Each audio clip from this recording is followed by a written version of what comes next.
just gotta burn it down. Can't be afraid to leave this out.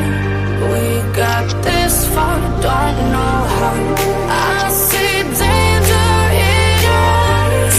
They know we'll burn down the night. Coming just like the sunrise. You know that we gonna let it rain. Tonight, we gonna let it rain. Tonight, we gonna let it rain. Just like the sunrise, we gonna let it rain.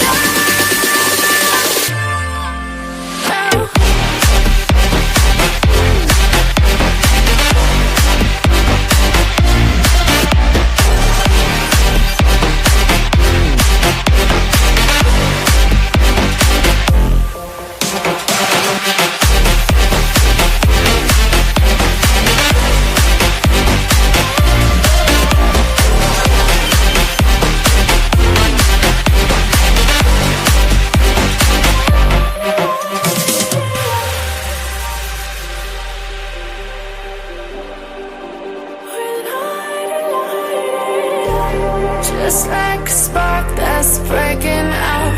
Can't make a stop, can't turn back now. We know that there's no room for doubt. No, we can't turn back now. I see danger in your eyes. They know we'll burn down the night.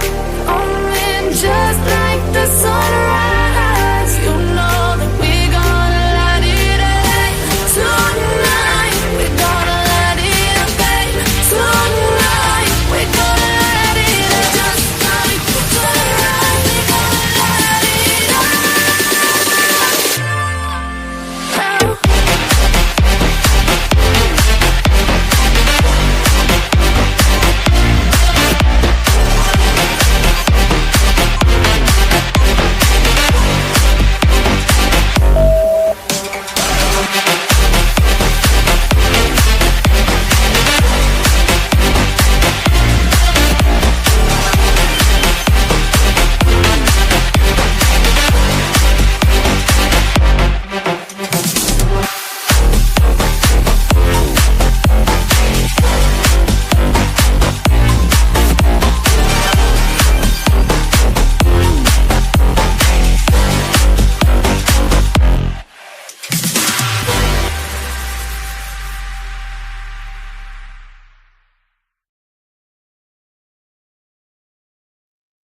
Hey guys, welcome back to part 2 of our coverage of Bryan Kohberger and his court proceedings today.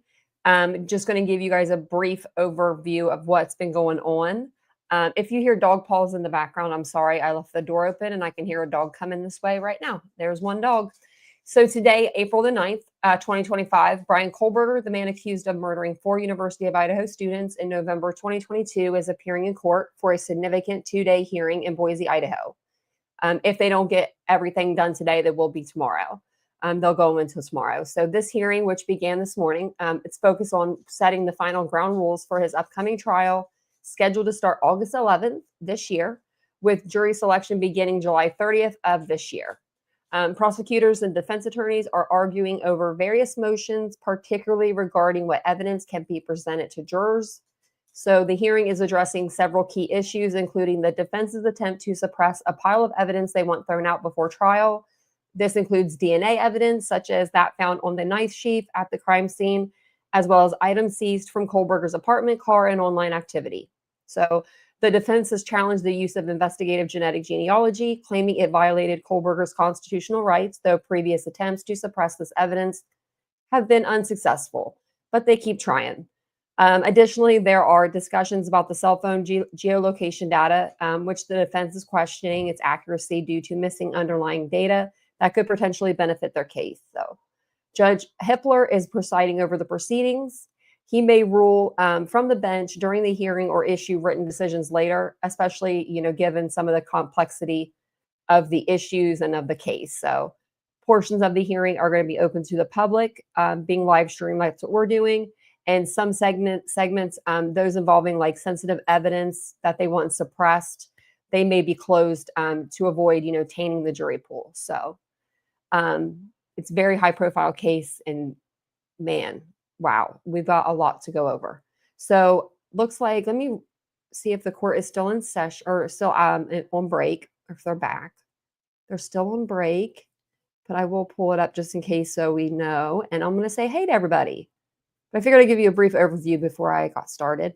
Also, we are accepting new members on the channel. If you'd like to become a member of our channel, we'd love to have you. I will put the link in the chat throughout the live. Or you can just go to my main page and you can join from the main page there. And thank you guys for being here. I appreciate it. And if you want to do something in a free way, you could always hit the like button. That helps very much so. Hey, Ladybug. Hey, DM. You guys are so good about hitting the like, though. I don't usually have to say it too much. Hey, Lord Mama. Hey, Otto. Isn't this crazy? Oh, what happened? My dad called last night. His wife said, "Oh, I'm so glad that you got to talk to your dad, Otto. That's so exciting. I'm so glad you got to talk to him."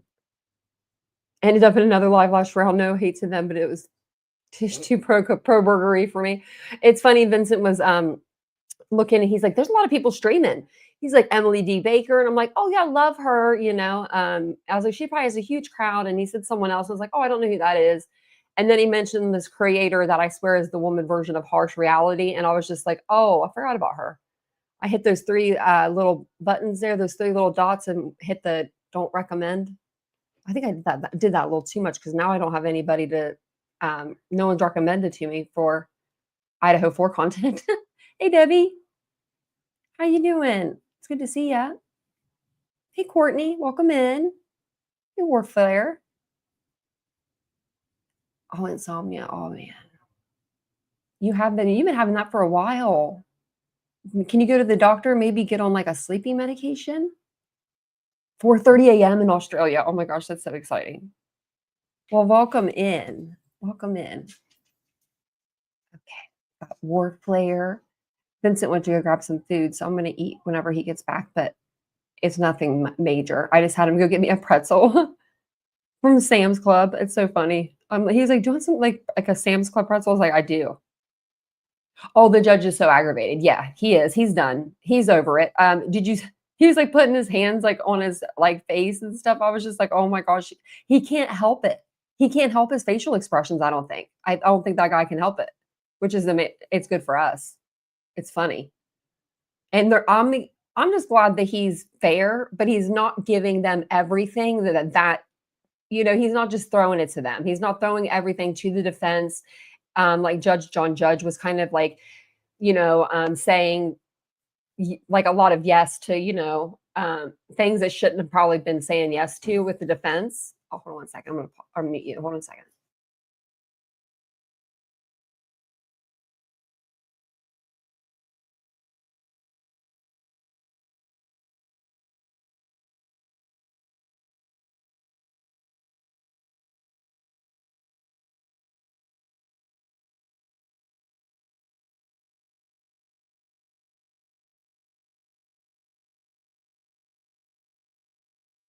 Sorry about that. Vincent got back a little earlier than I thought he would. And so there's dog paws everywhere. You can hear them. They're so excited. Our dogs are like, not like anything. I mean, we leave for 2 seconds, come back, you think that we left for, a month. Hey, PKC. Welcome in, everybody.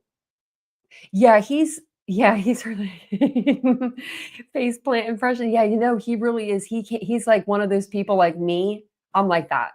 My facial expression will say it if I don't say it. Like I don't mean to, but it's just there. It's just what happens. And I'm glad that the judge, like I said, isn't giving everything to Anne. He's being very fair. Bill Thompson looks so relaxed. So with him looking so relaxed, it makes me feel like, okay, well, they probably got this, so far they've got what appears to be a pretty good case in my eyes. We can't have, DNA everywhere in every case. Some cases don't even have DNA evidence at all. There's a lot of cases that are like that, to where you have to do like old school detective work and figure it out. But this one, they got lucky with the IGG. They were able to use that, which this isn't the first case to use it. They did get the Golden State Killer with that back in 2021 or something like that. So it's not the first time that they're using this, but yeah. I think this judge is pretty amazing guy. I don't have play on, so I don't know if that means anything, but I'll just refresh the page and see if it's on because it like paused it. They should be back. Didn't they say like 45, 50 minutes? Who's late? Someone's late. Who's late? Who's in the bathroom or who's doing something? I wonder what Kohberger does during that time. They just probably put him back in the cell, like in a holding cell. Or maybe he eats with his attorneys. I don't know. That's just, I don't know if they would do that, would they? Have like a luncheon. I will admit, he looks better in just the blue shirt, the light blue shirt, compared to anything he's worn before. I don't know what it is. I think it's because I like that color, but it makes him look softer. Do you know what I mean? And that's what they need to do with him. Like they really do. They need to make him look not as mean because his eyes are. I mean, you know, when he's staring at you, he's staring into your soul. Hey, Z.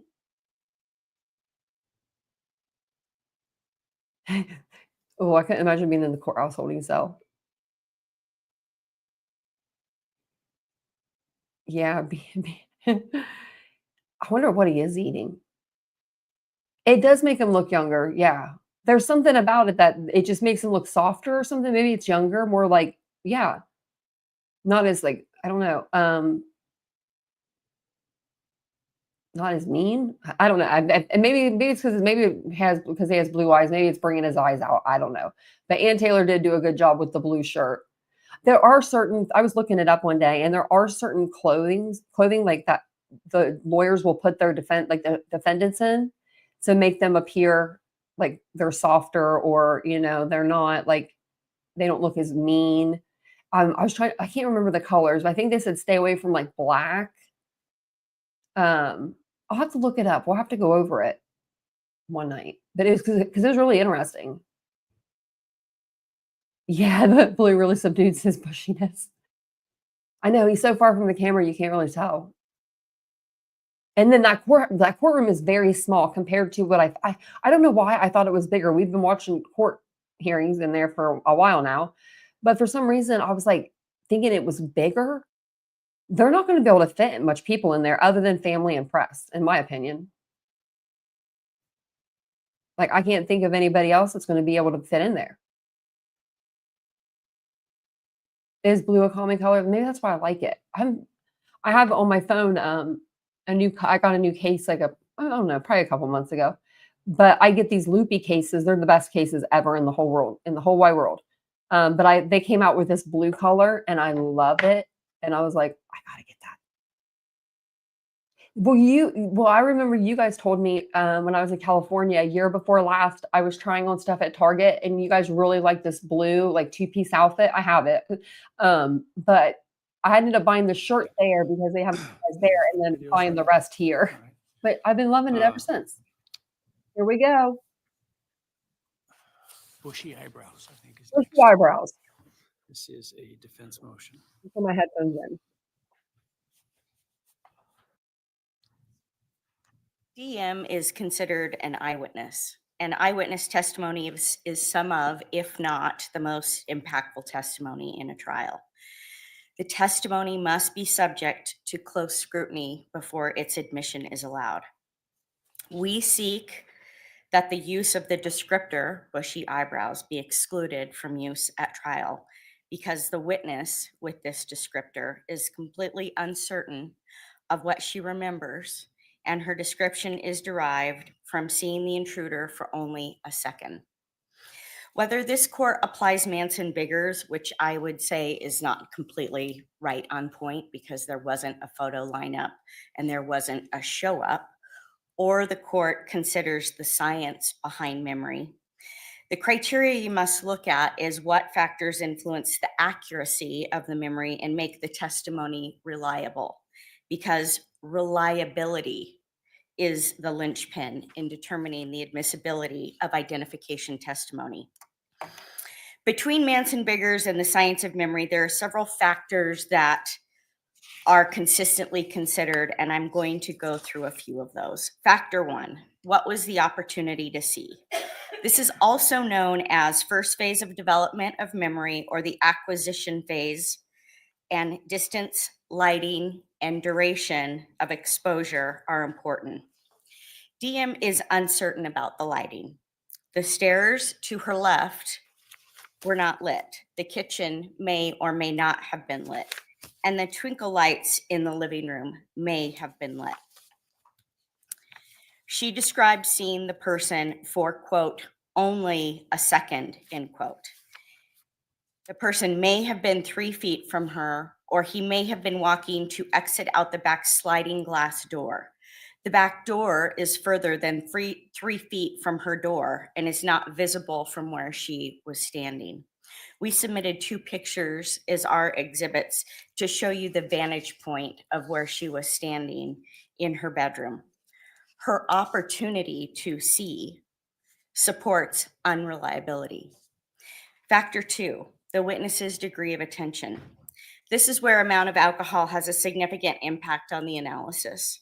She described herself as, quote, probably very drunk, and given the amount of alcohol she told law enforcement about consuming the entire day, that makes sense. She started with champagne mimosas in the morning, then White Claws 9 to 10 throughout the day. Then that night before she got home, she was involved in a drinking game and drank Borg, which is hard alcohol and flavoring. Her degree of attention, given this, supports unreliability. Factor 3, the accuracy of the description. Her description is that she saw a person wearing all black, not insanely tall. She doesn't know if she saw lips and nose. She is certain he is white. She never mentions eyebrows herself initially. The person who asked about eyebrows was law enforcement. In her second interview, Detective Mowry asked her if she saw the eyes, saw eyebrows. She never said anything about bushy eyebrows. Then in her third interview with Detective Gooch, she said she didn't know what the eyes looked like or the color of the eyebrows. That's for the first time that she mentioned bushy eyebrows. This lack of accuracy supports unreliability. Factor 4, what is the level of certainty of the witness? In each of the 5 interviews, she says over and over again, she doesn't know if anything she says is accurate because she felt like she was in a dream state, frozen shock, fuzzy and cloudy, like wearing blurry glasses, influenced by alcohol, and sleepy. She has an absolute lack of certainty. This supports unreliability. Factor 5, the science of memory looks to confabulation. When the acquisition of memory, the first factor that I talked about is impacted by emotion and stress. In this case, that is an important consideration. Confabulation is defined as the creation or substitution of false memories through later suggestions that fill in the gaps of missing memory. DM expresses in each interview how she was afraid and did not know what she was hearing, and also contradicts this when she thought everything was, quote, okay, and XK was simply just passed out on the floor. Later suggestion under this definition of confabulation is Detective Mowry asking her about eyebrows and each law enforcement officer, then reinforcing that in each interview. She never used the word balaclava, yet Detective Gooch asked her if she had ever heard of one, explained what one was and that it's used to hide identity, showed her a picture of one, and then had her draw one. This is law enforcement filling in the gaps. This also impacts the last factor, which is factor 6, post-event misinformation effect impacting retained information, exposure to subsequent information. Law enforcement, upon initial appearance at the scene, did not ever break up all of the people that were there. They then go to the police station. And after that, on the night of November 13th, those that were at the house when law enforcement arrived stayed together in a hotel room. So DM was basically together with other witnesses from the time that when they first called friends to come to the house, before they called law enforcement, all the way through the night. She was interviewed twice by law enforcement. That created this exposure to bushy eyebrows. And then that term was used in the probable cause affidavit, and the media seized upon it from the very beginning, causing post-event exposure, which affects how DM's memory is retained. This factor supports unreliability. When you look at all of these factors, or the totality of the circumstances, the way the state argues it, the linchpin, the reliability is not there. The state wants to bolster a person who admittedly has no clear memory with a photo of Mr. Kohberger to say, this is the person she identified. DM told police that she looked at Mr. Kohberger's arrest picture and did not recognize him. The state cannot run around her unreliability by entering into evidence a photo to show it's a person that she says she cannot identify, because the state's interpretation is that Mr. Kohberger's photo shows bushy eyebrows. That is misleading to the jury. It will confuse the jury. It will be putting words into the mouth of DM that do not exist. While they might not seek to do that on the stand with her by admitting a photo through her testimony off of his phone, if they make the argument in an opening statement that that description of bushy eyebrows is supported by a photo taken on his phone the next day, that kind of prejudice is beyond repair. The state also claims that because DM draws She pictures pauses. of eyes and eyebrows, she is more reliable in her identification of them. But that is not the way law enforcement appeared to have viewed the artwork as they photographed it and reported on it. Given the science of memory and its acquisition, retention, and retrieval, this could be what is filling in her memory gaps as opposed to actual memory. When you apply the critical factors that a court must take into consideration for eyewitness testimony regarding identification, the words bushy eyebrows should be excluded. The heart of the issue is whether or not the witness is reliable enough on the issue to let the words be spoken to the jury when it comes to the description. DM said that she could not do a composite sketch because she doesn't think she saw a face. The court should enter an order excluding the words. Thank you.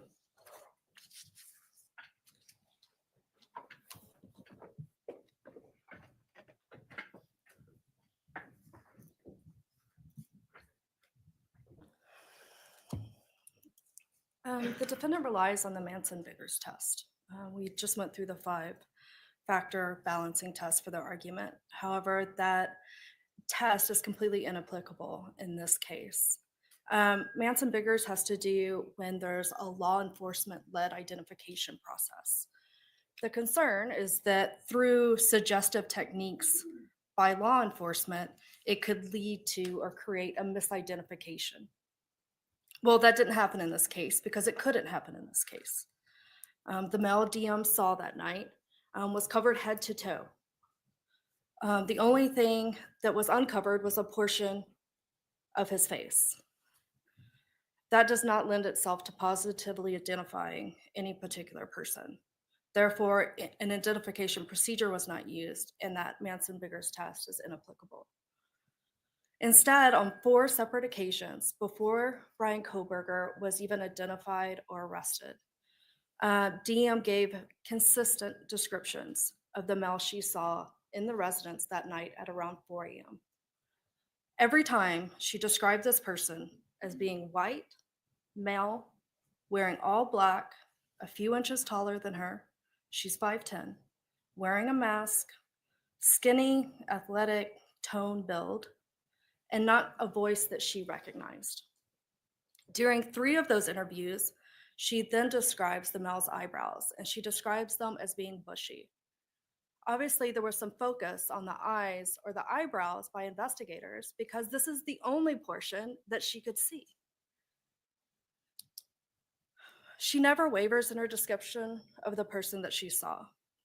She's very clear about what she does remember and what she doesn't remember. Defense put the state of Mr. Kohberger's eyebrows into question.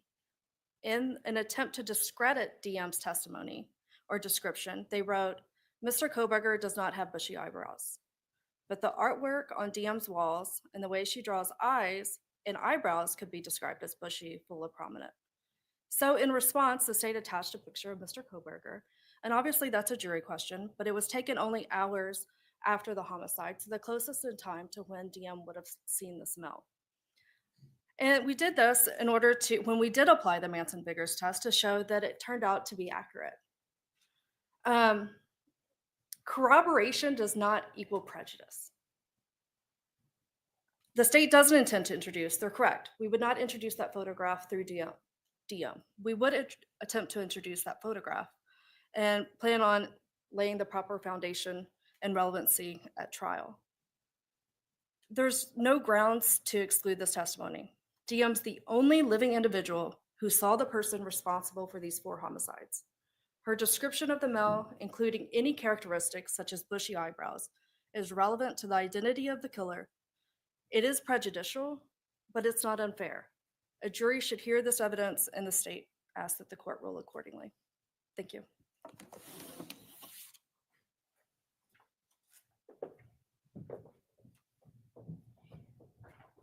I'll be brief, but I want to circle back to where I started. To say that there's no grounds to exclude this testimony is completely inaccurate because, in fact, there is a large body of case law and a large body of science about how important this testimony is. And that's why this court must analyze the reliability going through all of the factors that I expressed. And there is not certainty with DM in what she saw. And the court now has, over a variety of motions, all of the transcripts that you can look at to understand the amount of uncertainty that she expressed. Thank you. I'll take that issue under advisement. Oh, no call. We're not going to get an answer. No answer on the bushy eyebrows. Text message, pardon me, 911 call.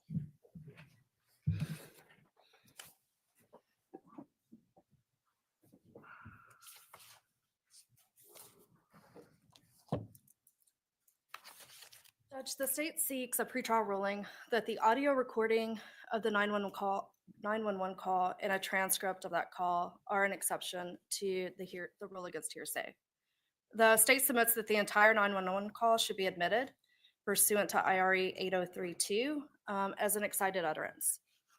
At 11:49 a.m., BF calls her friend and to come over and check the residence. The friend and a boyfriend show up to the residence. At 11:56 a.m., BF places a call to 911. Just 7 minutes later, this 911 call was immediately after learning that HJ had something was definitely wrong within the residence, and his instruction that the girl should call 911. The statements were before the declarants knew their friends had been murdered the night before. The requirements of IRE 8032 are met, as this was obviously a startling event, and 2, the statements were made under the stress and excitement that it caused, and that's clear by listening to that audio. The defendant has proposed that their version of the 911 transcript be used, and the state has no objection to that. And I do have a copy of that transcript and the defendant's transcript if the court would like it. Thank you. Well, I may ask you some more questions because it seemed to me from the briefs that the defense focused in on three particular parts of the 911 call as not falling within the exceptions. So you didn't address those specifically, but let me see where the defense is at.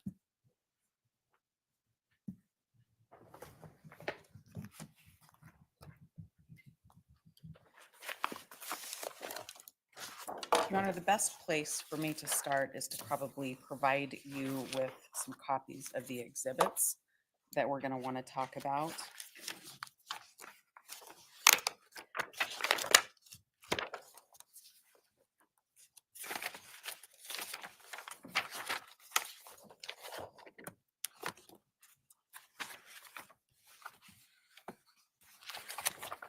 The first set I'm going to hand you was actually filed with the text messages. It's an affidavit of Josiah Roloff, and also, let me give you the extra copy. It has DM's messages broken out in bubble form. That's not all. I gave a whole separate copy for Giovanna. I think that's what I'm supposed Oh, to do. did you see all the files she had To with be her? clear, when we're talking about 911, but you're giving me text stuff. We are, in our response to the state's motion about the 911 call, we referenced the whole copy of text messages. We just filed them with text messages, but they're appropriate here for the court to consider. I have the additional exhibits that were attached to our response, and they are 1 and 1A. 2 copies.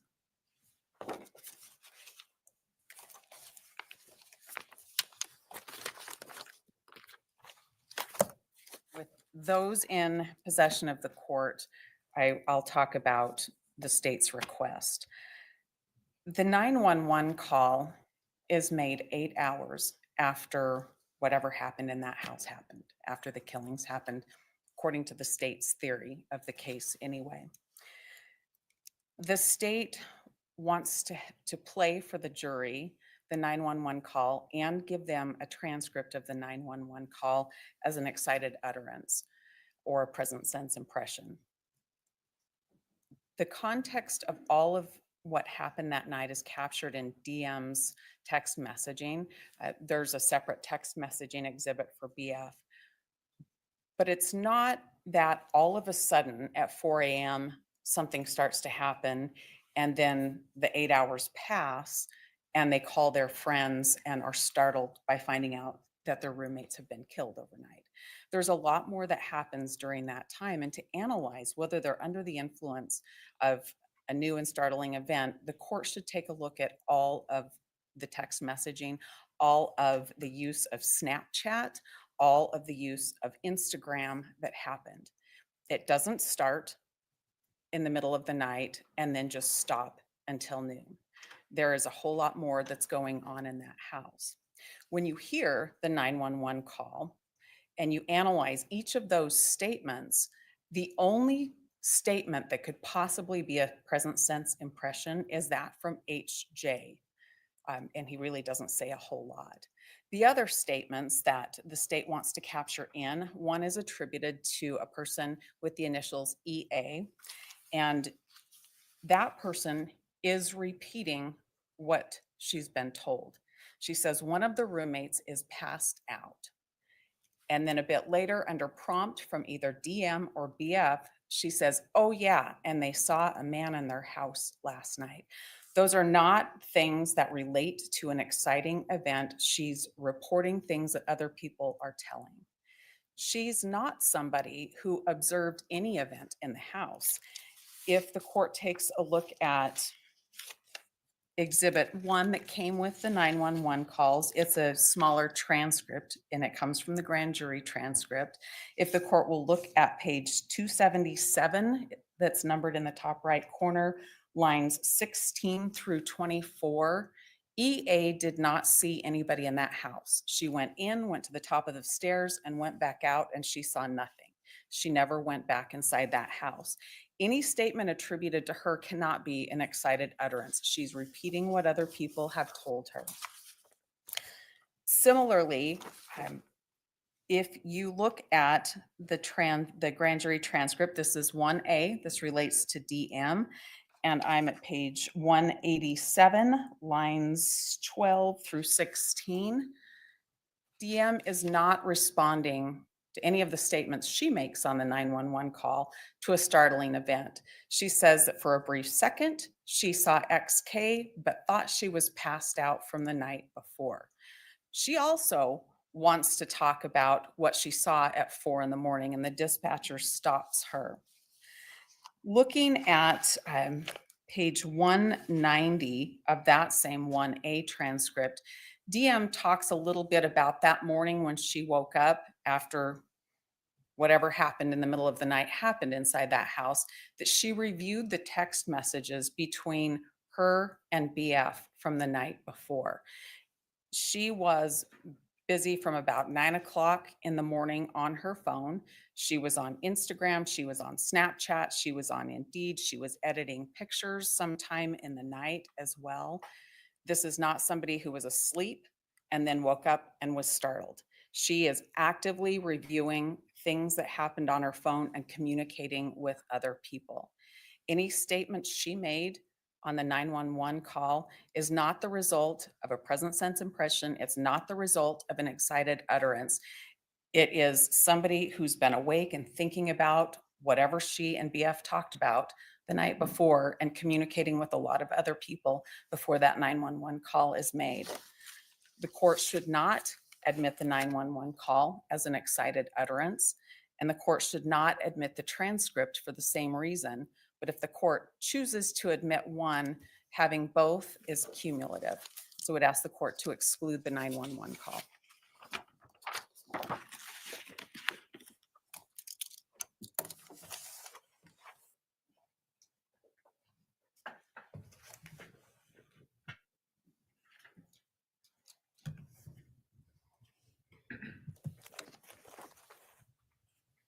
Judge, I think there's a misapplication of the rule as well as the event that is causing the startling event, or the reason that they're startled. State agrees that this is somewhat of a culmination. There was definitely a startling event around 4 a.m. when DM opened her door and sees an unknown person in black in the house. She's not sure what to make of this, but that's obviously a startling event, enough so that she runs downstairs to her friend's bedroom. Yes, a period of time elapses. She wakes up the next morning. The next startling event is the fact that when she wakes up the next morning, her friends, she can't hear them. And she's texting them, and that's what her phone records show. She's texting them, giving them time to respond, and they're not responding. So at this point, she decides to call over friends to come and check on the residents, remembering what happened the night before. Now adding to that she's not hearing the roommates above like she normally would, and they're not responding in the morning like they normally would. Then she calls her friend to come over. Then the friend comes over, discovers Santa, and then instructs them something is wrong. And to the point that they need to call 911. That's truly the startling event here, is the confirmation that all of these things are coming together and that there's an emergency in the house that law enforcement needs to respond to, which is the context of how all of these statements are made. What do what's your response to it seems like some of this I need to take bit by bit. And so, for example, EA stating that one of our roommates or one of the roommates passed out and was drunk last night. She's not waking up. She didn't witness anything. Well, I think that falls under her present sense impression of what is happening at that time. Her hearsay statement of what somebody else told her. That's she's true. not experiencing anything in that sense other than being there. And I think the case of my note here of Bemis is instructive. Well, I would also argue that for this particular statement, we wouldn't be relying on it for that truth. So therefore, it's just not hearsay. Well, solely just for the context of the entire 911 call, but we wouldn't be asserting that what she was saying is true, that the roommates is passed out and she's not waking up. That's not the purpose, or that my friend's telling me that she saw someone in the house last night. I mean, it's not offered for the truth. You better have a good answer about what the reason is other than the truth. And I'm not hearing one. Only that it's part of the substance of the entire 911 call, and that part could be redacted, which still, that doesn't mean that the entire call should be redacted. That's why I'm addressing them individually. I mean, there may be parts that qualify and there may be parts that don't. I still argue that the entire call in its entirety. Well, so here's kind of the way that shakes out. If you offer the tape, you, as an initial matter, can't put in stuff that is hearsay. It's unaccepted hearsay. They want to put in the context. If it falls under the completion doctrine, they can. If it's the other way around, in the defense first plays the tape and parts are hearsay are left out and you want to complete it, you can. But you don't get to complete with hearsay your own offered conversation, or I think it applies outside the federal context to recordings and testimony. Yes, that makes sense to me. So when you say for the whole context, that sounds like the completion doctrine, which I'm not sure you get to rely upon. Well, I know you don't get to rely upon. And so when you say it's not offered for the truth, I'm not hearing something other than the completion doctrine that you're telling me about. I think that's fair. I mean, we only have certain exceptions to the rule. If it, I still believe that the entire call in its entirety and under the circumstances that the call was made, the entire call could be considered an excited utterances by all declarants. Also, there's a statement by EA, and they saw some man in their house last night. Yeah. That seems to me to even be more removed. Again, it's a statement of a hearsay of somebody else. So you got hearsay within hearsay, and not by somebody who observed that and relating to the event that happened previously. That's true. So what non-truth purposes is that statement?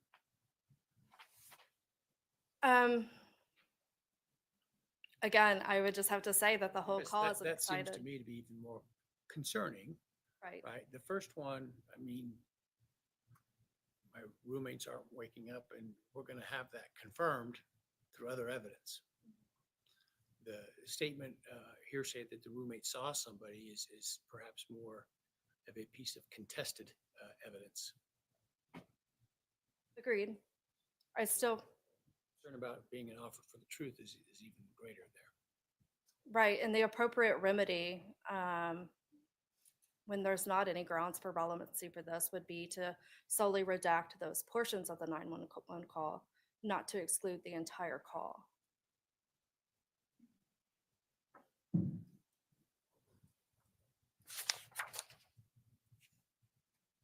And based off of the nature of the call and the fact that the phone is passed around multiple times, and it's hard to determine who's speaking at what times.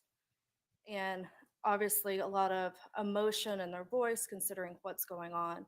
It's not always clear to understand what's being said. So I think a transcript is a fair way also to convey this and should be allowed with the audio. Nothing further from the state. Transcript and testimony. In other words, you're essentially admitting the evidence of somebody who transcribed it to say this is what they said. So to me, there's two different questions. One, should the 911 call come in? And second, should I allow, if there is a disagreement, a transcript? Well, the state has offered to allow the defendants transcript that they had certified. The fact that certified doesn't make it otherwise independently admissible. It's hearsay. The transcript part of it. Well, it's a transcript of The the 911 transcript is call. not hearsay. I believe that it could be self-authenticating. That's not hearsay. That's the transcript of the 911 call, sir. It has sufficient standards of reliability built into the transcript.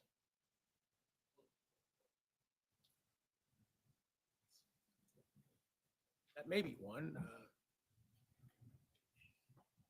24 might be a hook. You haven't complied with the requirements of 24 at this point. But It goes to the state of mind of the victims. We haven't met our exhibit or witness deadline yet. So obviously, we would have to lay the proper foundation for that and would intend to do so. Thank you.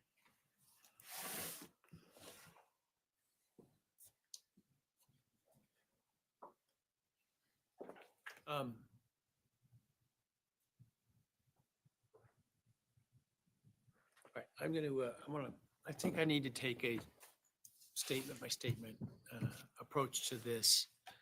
I do think that the surviving roommates, surviving victims of the burglary were under the stress of the immediate events. But there are some questions about some of the other statements in there as to whether they would come in. So I think in general, much of the 911 tape meets the qualifications, but not all of it. I think there are concerns with some of them, as I've outlined in my questions. But I will write that because to give you more particular guidance.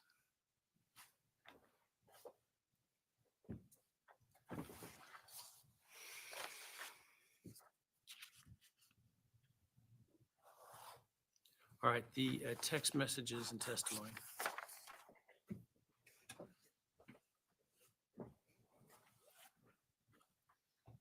Thank you, Your Honor. Similar motion by the state asking to bring in the phone records for DM between 2:10 a.m. and 4:37 a.m. on November 13th, as well as related testimony around that same time between DM and BF.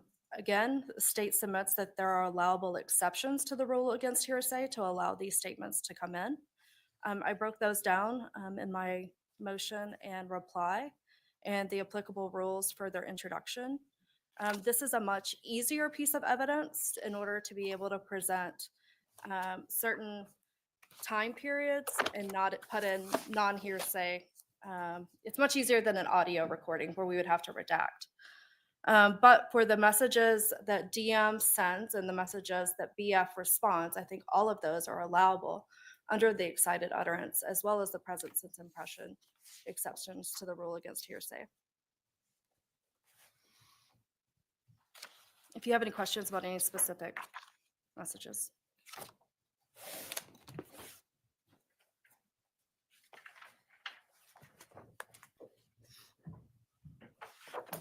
Well, Your Honor has our exhibits already related to this, and then in the record were BF's phone activity.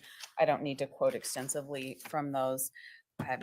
There's a lot more to the text messages than the state has provided to the court, and the lot more makes a difference when you put all of these into context.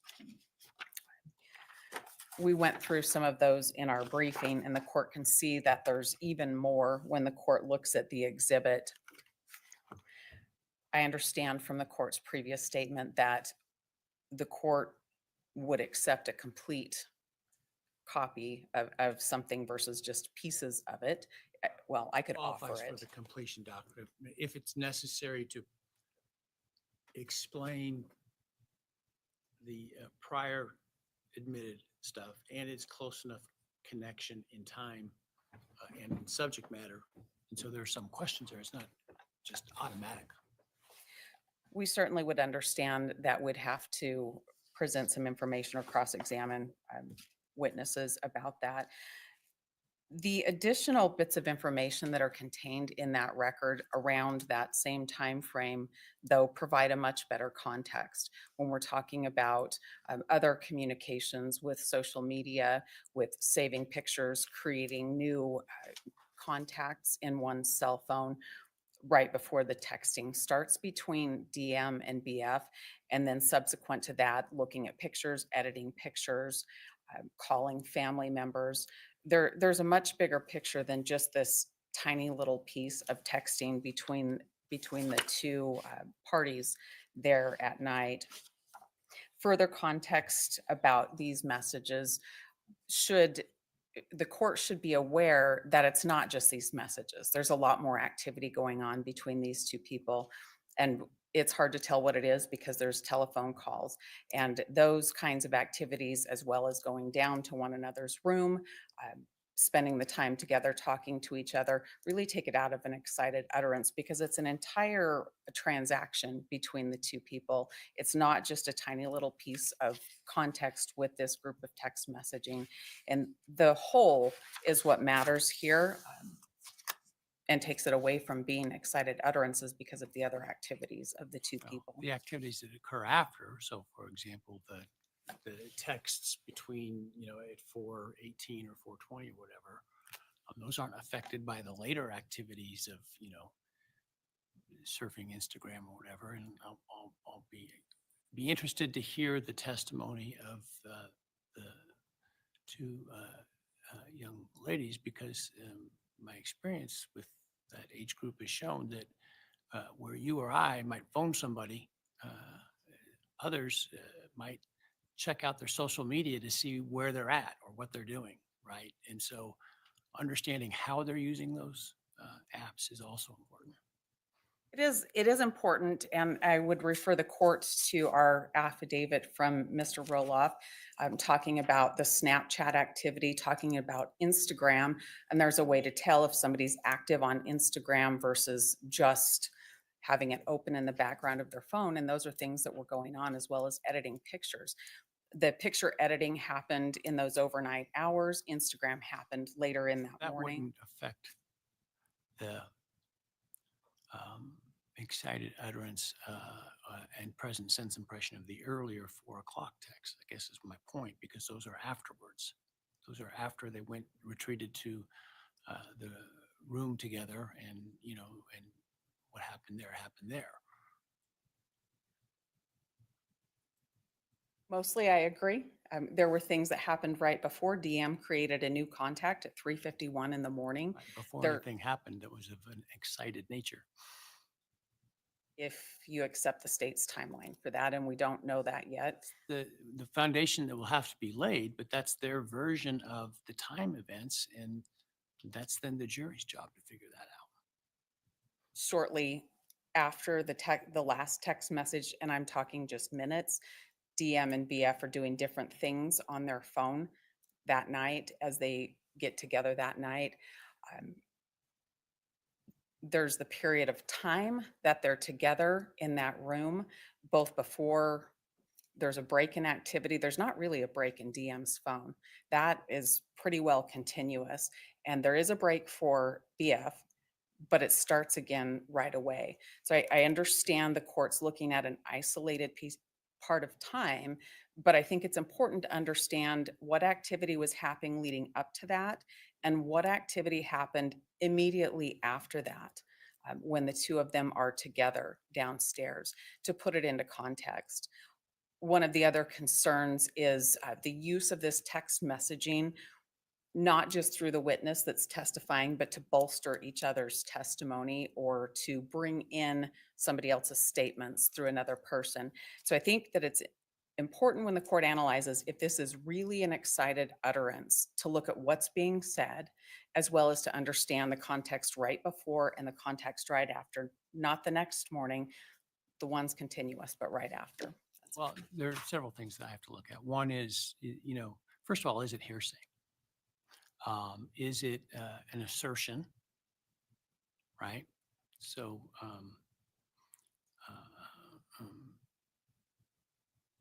is it offered for the truth of the matter asserted? We get to those two things. Then we look at, is there an exception? For each of those two things, it generally means an out-of-court statement. Then it's, unless otherwise definitionally excluded, hearsay. Unless there's an exception, then the exception being the excited utterance. And then we look at the surrounding events.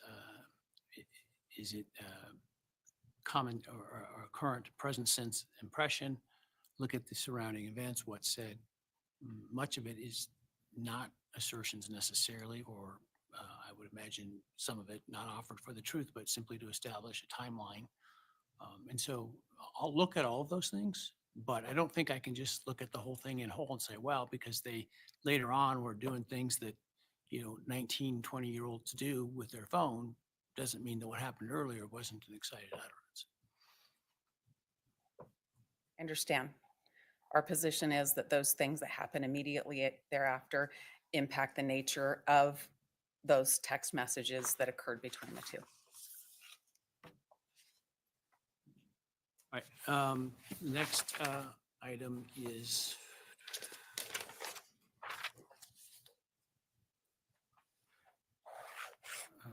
the demonstrative evidence.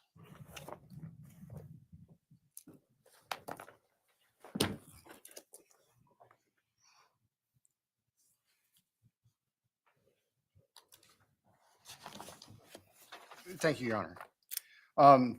In our motion regarding demonstrative evidence, we were talking specifically about, for lack of a better phrase, a dollhouse, a not-to-scale construction, a 3D model of the residence itself. And as the court can see from the materials that have been submitted, the configuration of this house is unusual at best. Certainly, we can use diagrams and floor plans, which we did at the grand jury. But it struck us as we were looking at this case that it would be particularly helpful for the trial jury to actually be able to see in a 3D sense how everything's laid out, what is on each floor, where the bedrooms are, how the first floors. For it to be demonstrative evidence, what's important is whether it explains the testimony of somebody on the stand and helps the jury understand it in relation to the testimony. And the concept of a demonstrative exhibit is that it's actually part of their testimony. Yes, Your Honor, that's exactly what I was getting at. What we contemplate is the witnesses being able to use this demonstrative evidence to demonstrate where they were, where the rooms of their roommates were, where the entries to the residence were, what they observed, and where everything was located. So it's not intended as a standalone exhibit that has significance. It's only a tool for the witnesses, not just the roommates, but the responding officers, the officers who investigated the crime scene, to point out to the jury where in this 3-story structure certain things were that they observed. And so that is our intent on this. We initially contemplated offering a 2-scale model, and the defense, I think rightfully so, said, okay, well, give us the background information and data that would be relied on. And we requested that, and for whatever reasons, we didn't get it quickly. But as we revisited, we realized that to scale maybe is not what we want. We just want a demonstrative exhibit that witnesses can use, much the same as a sketch, or if they would take a flip pad and try to draw things to help illustrate their testimony to the jury. So that's where we ended up here. We look at the balancing test under 403 as far as relevance. We believe this will be helpful to witnesses and explain to the jury and to the jury in understanding witnesses' testimony. As far as prejudicial effect, the state doesn't perceive any significant prejudicial effect. Now, I realize that the expert witness for the defendant talks about jurors misinterpreting angles of view and stuff. Well, that would be true if we were dealing with a 2-scale exhibit, and the defense is welcome to offer their 3D imaging or whatever it is that they want to, if they want to have a 2-scale presentation. That's not our intent, though. Our intent is just simply to have this as a tool to help witnesses explain their testimony and help the jury understand. And I think you understand this, but so that, it's clear. If it allowed as a demonstrative exhibit, it's not an exhibit in the sense that it goes to the jury. When they deliberate, it will not go back. Yes, we completely understand that. We intend this to be something in the courtroom that is physical, that the jury can look at and the witness can look at and point to things so the jurors have the most complete understanding of what their testimony is. I haven't seen it, so I don't know how visible it will be to, you've seen now where we're going to be, how visible it's going to be to the jury from where it would be presented. So I guess if I allow, we'll have to cross that bridge. And that's understood. The last communication we had earlier this week, Your Honor, from the folks at the FBI is that it might be finished within the next 10 days. I'll be candid. I had proposed to the FBI, let us get this in front of the court and get a preliminary ruling from the court before you spend the effort to construct it, but they went ahead and started anyway. So that's neither here nor there. It is intended, as you can see from State's Exhibit 1 or S1 with the dimensions in there, it's a fairly significant size, 35 by 48 by 52 inches. So the idea of making it big enough so the jurors can see it's out in the floor in the well, and they can actually see how things are constructed and arranged. It can take apart floor by floor so they can see each floor individually and then how they are stacked back together. So that's the purpose, to assist witnesses and explain their testimony and assist jurors in understanding the testimony.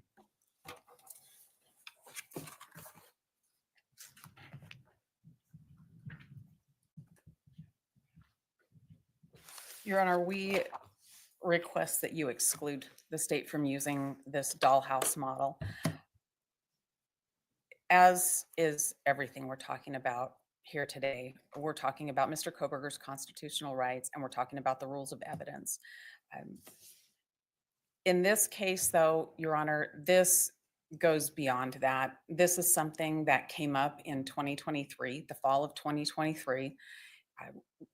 We were disclosed that a group was going to the house before it was torn down to construct a model. We promptly asked in discovery to receive information about this model so that we could start to understand it, so that we could work with our expert with it. And it wasn't until 2025 that we get more information about this. I don't think that calling it a demonstrative exhibit excuses what the state has done here. The state said they didn't have any of the materials. They didn't come forth with them. Their date to be done with discovery came and went. Their date for their expert disclosures in December came and went. Demonstrative exhibits and trials are typically not brought to light in terms of being shown until oftentimes during trial itself. I mean, it's no different in some senses, as I'm hearing the argument, of sketching on a diagram on a pad. It's completely different than sketching a diagram on the pad, Your Honor. This, if somebody's drawing something in open court, I can see them. Mr. Kohberger's confrontation rights about how that's drawn exist right then and there if they're drawing something on the board. This is an exhibit that's constructed outside. It's done in preparation for court. There were experts that took the 3D imaging to make this. There were photographs that were taken to make this. There's a process to construct this and to take it from to scale, which might have made some sense because things would be there where they're supposed to be. And by things, I mean walls, I mean doorways, I mean angles of hallways, I mean lines of sight. Those things would be there where they were supposed to be if we were doing this to scale. But to not do that and call it a demonstrative exhibit so they don't have to tell us about it is really misleading to the jury. And there's a lot of danger for the jury to be completely confused by that. I don't think this change excuses what the state did to sit on this information and wait until the last minute when we don't have any ability to investigate it or to look at it. You had access to the house, right? No. What, to the old house? Yes, but not to what they're doing now. But you had the ability to create your own models, to do your own measurements, to come to an understanding of the layout. Absolutely, we did. What we don't have the ability to do now is to test the state's model before it gets in front of a jury, before different witnesses use the state's model to say, this is where I was and this is what I could see. If a doorway's just off, the line of sight is just off. That can be completely misleading to the jury. This is an unfair surprise to Mr. Kohberger. To have this come in and have the jury look at this, it's not a PowerPoint. It's not a drawing on the board. This is going to be this big 3D model that's going to be pushed around the courtroom. It's going to draw the jurors' attention. They're going to put a lot of emphasis on it. A demonstrative exhibit that may or may not be accurate, that may have the walls and the lines in the right place or the wrong place, that won't have depictions of furniture or the way the house really existed that night. And the jury can place great weight on that. And it might not be actual. It could skew the testimony. It could skew the truth. And that's really important in this case. Where cross-examination comes in? Your Honor, how can I cross-examine a 3D model that's constructed outside of a way I know anything about? Well, you had access to the house and you know what the house looked like and you have photographs. I do have those things, but if there's a slight shift in this 3D model, it's going to be more difficult to depict that. And that's a lot of runs around to try to get our expert to take a look at this, to try to get our expert to pull the 3D picture that would show that this model's wrong, and to try to get the jury to want to listen to all of that, when the best and easiest thing for the court to do is just exclude it. This is not a model that will do anything but cause the jury to speculate. It could easily produce testimony that's not true. The jury might be relying on things, and likely will be relying on things that are not true. When you look at the case law that talks about demonstrative exhibits, you're looking at things like PowerPoints. You're looking at, that's in the Weigel case, whether or not the demonstrative exhibit should go back to the jury. When you're looking at the Masters case, it's an exact car seat. That was a civil case. It's an exact car seat, like was in the case at bar at that time. Here, this demonstrative exhibit that's going to be large may or may not be accurate. Conversely, I have the photographs, so does the state. I've been in the house, so is the state. There's 3D imaging that was taken by the state and by the defense. With all of the thousands of photographs and all of the people that have been through the house, there's no reason to take a chance on this exhibit that will be speculative and will confuse the jury. To allow this is allowing the state to ignore the discovery process.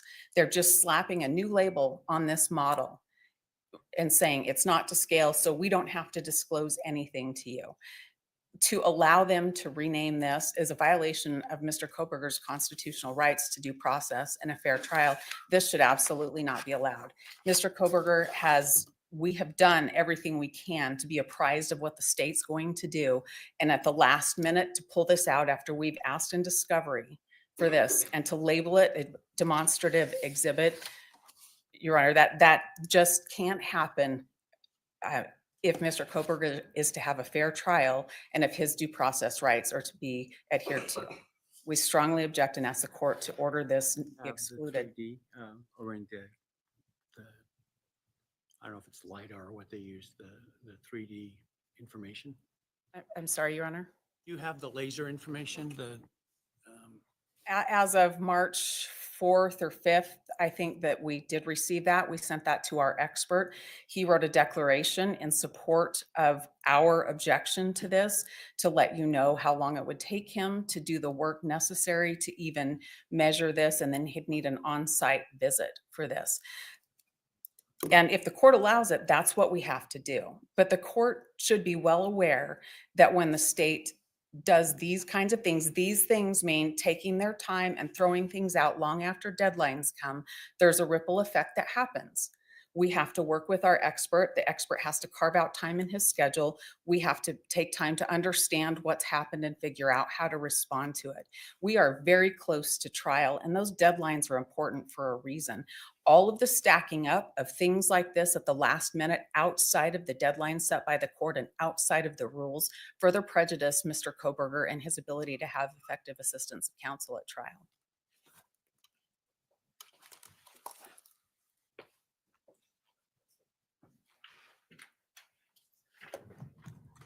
Your Honor, what Ms. Taylor is talking about might be true and applicable if we were offering a scale model. We made the decision not to. She complains about the timing of the underlying FBI data. Well, that request from her for that information related to a proposal for a scale model. And we provided it anyway because she had requested it. In our view, it has no bearing on whether the demonstrative exhibit is acceptable and appropriate. The allegations that we've tried to sit on this and bury this, that's just silly. That's not what happened. We provided the information we received. As soon as we received it, it was processed. I don't think that the defendant can point to anything to say otherwise than that. It's just simply a demonstrative 3D model to help the witnesses explain their testimony and help the jurors to understand the testimony. That's all we're asking for. thank you.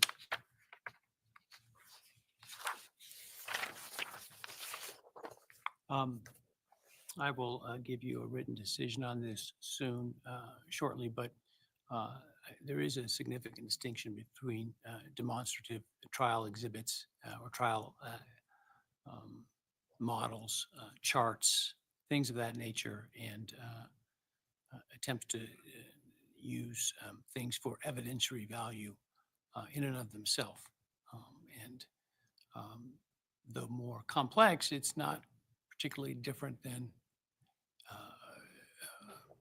drawing by a witness or something of that. It's not uncommon to get these very close to trial. Defense counsel has had access to the house, could have done its own diagramming if it had wanted to. It has now the information on the, I'm just going to call it the laser or LiDAR modeling measurements, whatever that was done by the FBI. It's April. Trial is starts in August.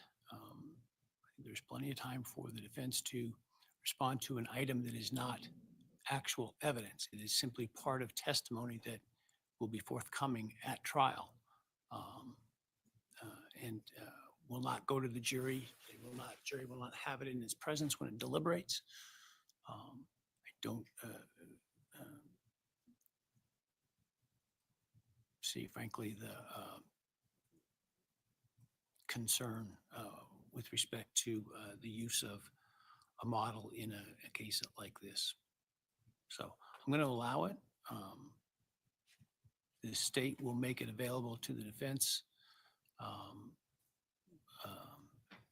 prior to the pretrial conference and sooner if it doesn't sound like it's complete yet, but as soon as it's done, and certainly as quickly as possible. And like I say, it's not going to be allowed for evidentiary value. It will be a part of the testimony. Whoever testifies is going to have to testify that it helps explain their testimony and that it's consistent with their observations. That's subject to cross-examination by counsel. If there are problems with the model in terms of view lines and things of that nature, that they were able to put together through their own visits, through their own studies, through their own opportunities, including through their experts if they want to.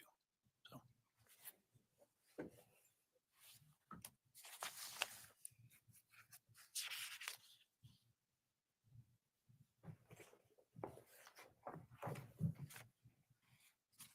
All right, next I have self-authentication of records and reliance on 803. I'm not sure we're ready to argue this because I don't think the state has complied with the obligations in order to rely on the self-authentication issue if they haven't provided the specific documents and certificates that they're intending to rely upon in advance of the motion at this point. So I'm not sure that this isn't premature. Yeah, Your Honor, we agree. That's probably an accurate statement, and a better time will be after the exhibit witness list is due, and then the parties have to get together and determine what exhibits we have objections to, and then we can address this issue. Part of my scheduling order is a meet and confer over the exhibit lists to determine whether there's a good faith basis for an authenticity objection or not. And certainly the rules on self-authentication are crystal clear as to what is allowed. And so if it meets those, then I imagine we won't have a problem. I add anything, counsel? No, Your Honor, I won't right now.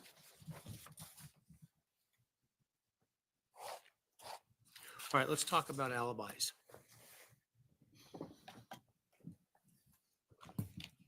This is the state's motion in limine.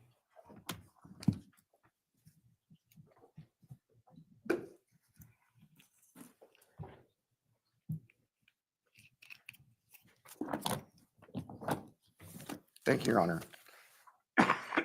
Excuse me.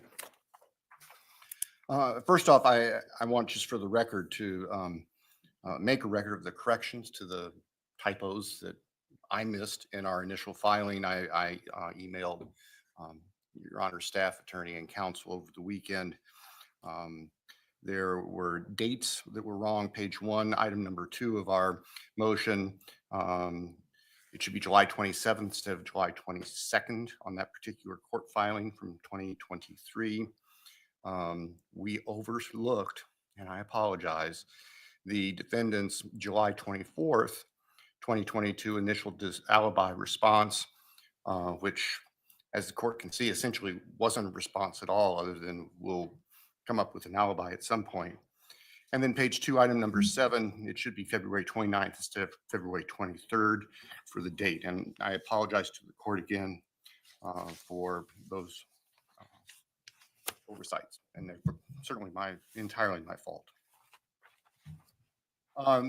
This issue has been argued back and forth in court since 2023, as the court can tell from the numerous filings that have gone back and forth up in Latah County that brings us to today.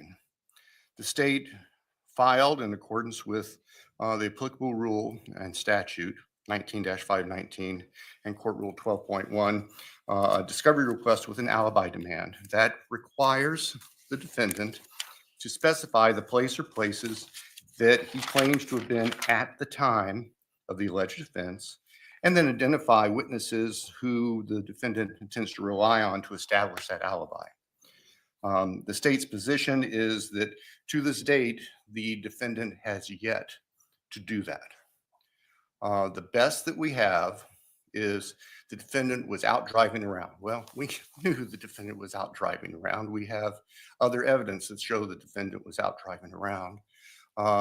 His phone was turned off, so we can't trace his exact location at the time of the offenses, but it overlaps and coincides with the time of the murders.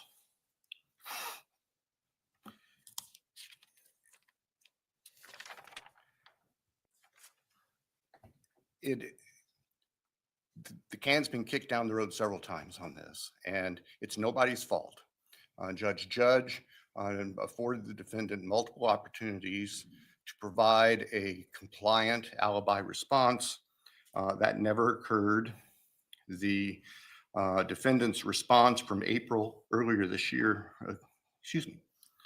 from earlier this year doesn't have anything new or different. It talks about partial corroboration of a partial alibi, which frankly, the statute doesn't talk about partial anything, nor can we find that in the case law.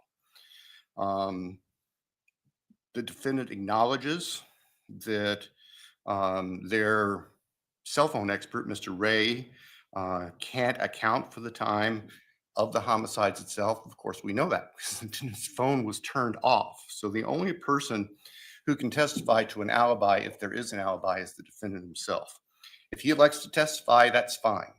And the state's position is that he's allowed to testify, but under the statute and the rule for alibi notifications, there should be an order from the court prohibiting evidence from any other witnesses as to the defendant's location at the time of these offenses. The defendant retains his right to testify to that if he elects to do that.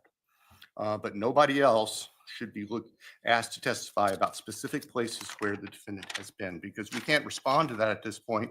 And to our knowledge, there's nobody else who can say the defendant was at a specific other place. What about their expert, cell phone expert, who, as I understand it, will testify as to where he was or wasn't? I don't believe that that's what his expert can say. The best their expert can say is that before the defendant's phone was turned off, the defendant's phone was south and potentially west of Pullman. But that was a significant time, or a notable time, before the homicides themselves occurred here in Moscow. There's nothing in the cell phone data that shows where the defendant was at the time of the homicides. You don't disagree about the ability, the right to put on that evidence? No, that's fine. I mean, that's an issue, the battle between the cell phone experts on the activity of the defendant's cell phone and what direction it was. But that doesn't apply to the time when the homicides occurred. You're just looking to ensure that there's no witness who's going to appear who says, oh yeah, he was at my house at 4:06. Yes, sir. Thank you.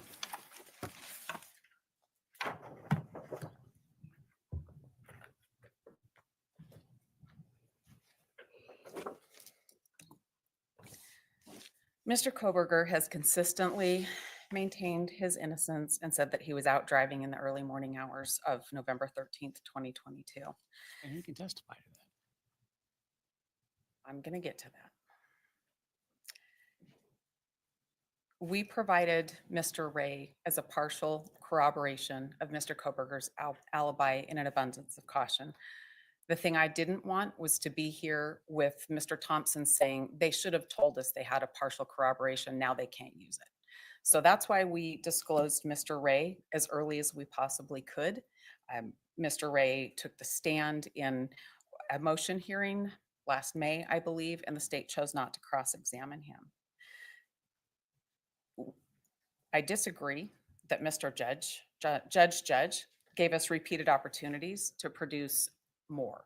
There was a mix-up about what an order meant when speedy trial was waived and the trial was reset and all of the deadlines were extended. That was the thing that happened there. So it wasn't repeated times that we had an opportunity to say more. But I will say this. This has been brought up repeatedly by Mr. Thompson. His pleadings with the court, his briefing, have a lot of reference to Mr. Kohberger having the ability to testify. In the few minutes he spoke just now, I counted 5 times he made reference to that. Our view is that's getting dangerously close to commenting on his right to remain silent. And I would cite the court, the closest case we could find was State versus Haggard. That's at 94 Idaho 249. I think the issue is who's going to say he was out driving around looking at the stars? Well, Your Honor, I think that's going to be a trial issue. And I think that if that's commented on trial, that's a comment on his right to remain silent. The question is whether they can comment on it. The question is whether you have a witness who's going to testify to that he was at a particular place between the hours of 2:57 and whenever his phone came back on in 5, whatever it was, force, whatever it was, 448. 448. If so, you have an obligation to produce that. She told us she would. If not, and your testimony, your presentation is that this is what was going on, you have to have somebody that's going to put that into evidence. You can't testify to that. I'm certainly not planning to testify to that. I'm responding to requests for alibi. And a lot of times in cases, there is not going to be a response because a person's alone.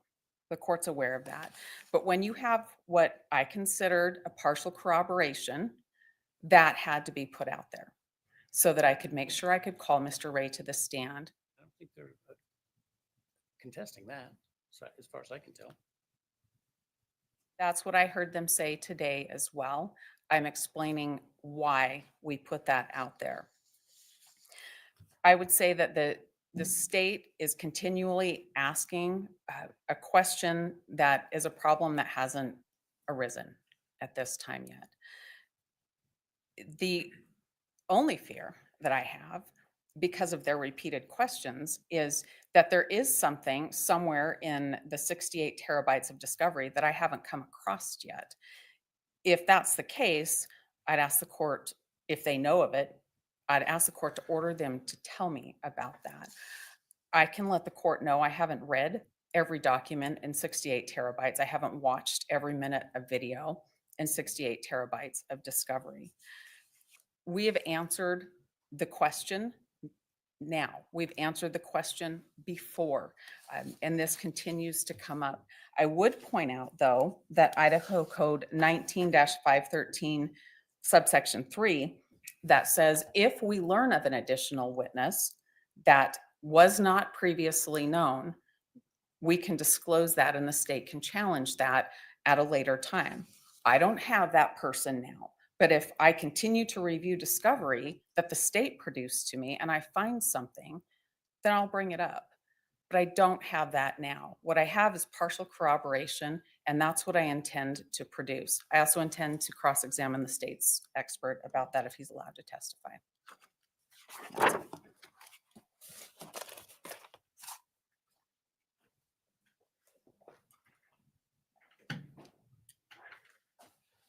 Your Honor, the notion of partial corroboration of the alibi is concerning because that kind of begs the question between complying with the alibi disclosure statute or not. And Well, it's that, why shouldn't we just look at this in terms of the defendant's version is that Mr. Ray, in his expert work, is going to testify the defendant was at a certain place at a certain time, which is up to 2:50, whatever it was. As of this point, they have provided no other alibi witness, yes, sir. or the alibi instruction likely is not going to be given. Yes, sir. If they come across evidence that supports an alibi, is their obligation to immediately make you and the court aware of it? And then we'll deal with the issue of whether it is the timeliness of it and how we deal with it. Thank you, Your Honor. The court articulated it much better than I could. That's exactly what we were looking for. Thank you. Right.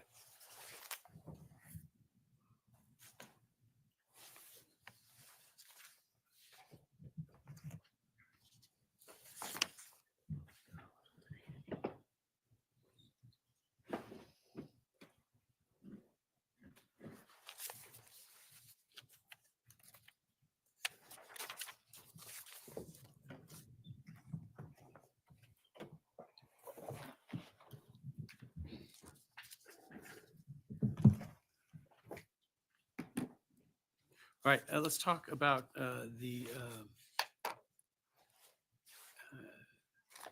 TNT stuff.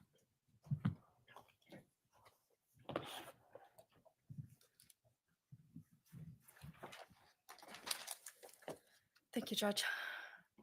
This should be fairly simple. The state seeking an order prohibiting the defense from continuing to allege that the state received timing advance records from AT&T for Mr. Kohberger's When you phone. say continuing to allege, I'm assuming you mean in front of a jury. Yes, what we don't want, throughout the entirety of this case, they've alleged that. We're seeking to prohibit them from making that same allegation in front of a jury because it's false. Timing advance records, really timing is what's at issue. And in 2022, the days that we're concerned about are 7 days. The event that we wanted records for was obviously November 13th. So in 2022, we had 7 days from November 13th to get AT&T timing advance records for anyone's phone. We did do search warrants for other people's phones. We did a tower dump, and we did a search warrant for 3 individuals. Those were all done on November 16th within that 7-day period. So the state did receive some timing advance records.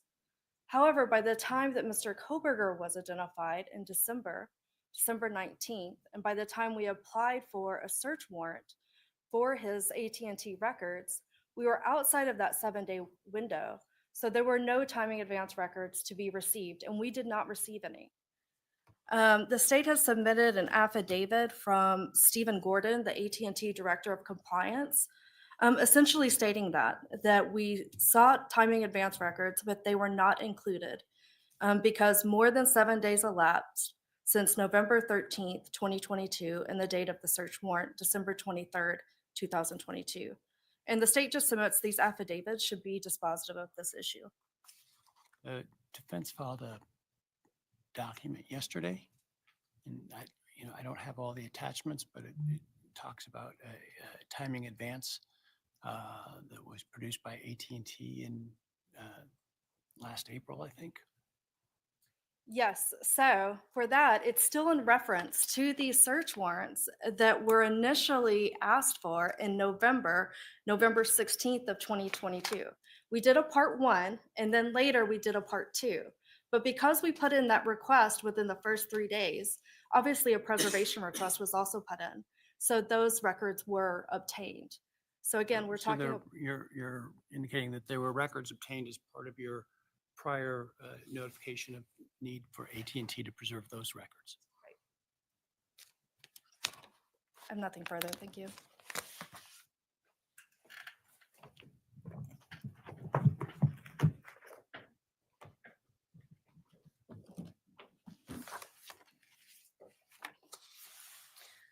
Your Honor, we're requesting the court deny the state's motion and allow us to cross-examine their expert, Nicholas Balance, with regard to timing advance What records. evidence do you have that timing advance records existed that the state could have acquired for Mr. Kohberger?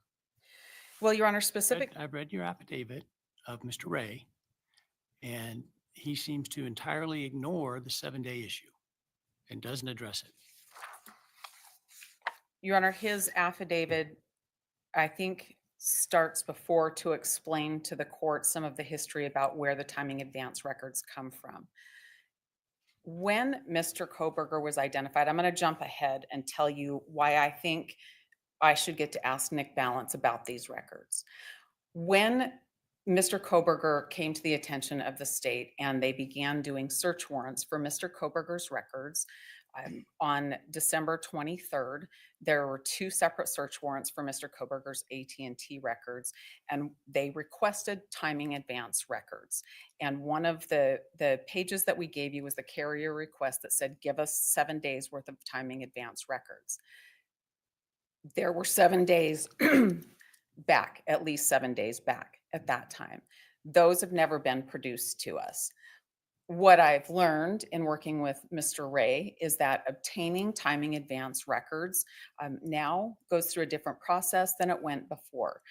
FBI agents had a means to get these timing advance records before they were generally available to all of law enforcement.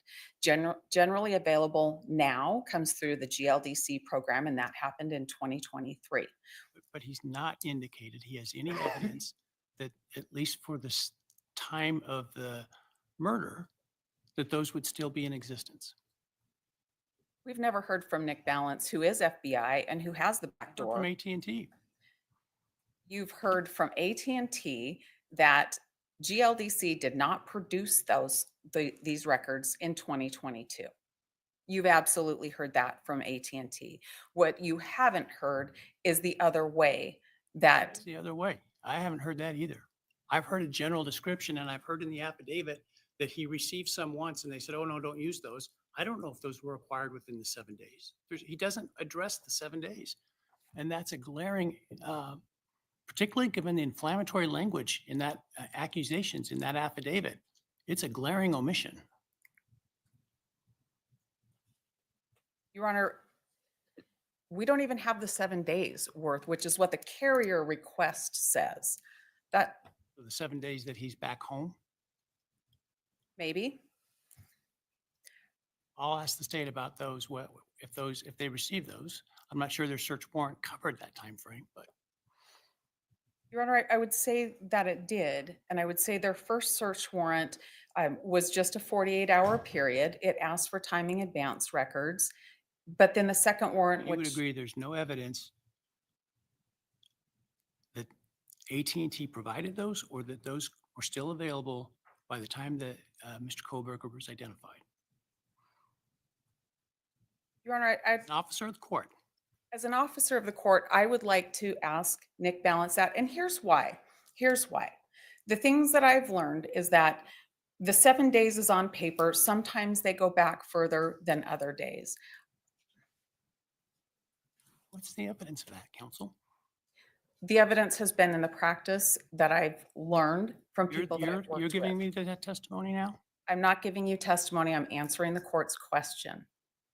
But you've made some serious accusations against the state of hiding evidence. And yet you've provided no factual basis, zero, that that evidence existed for them to be able to obtain it in December.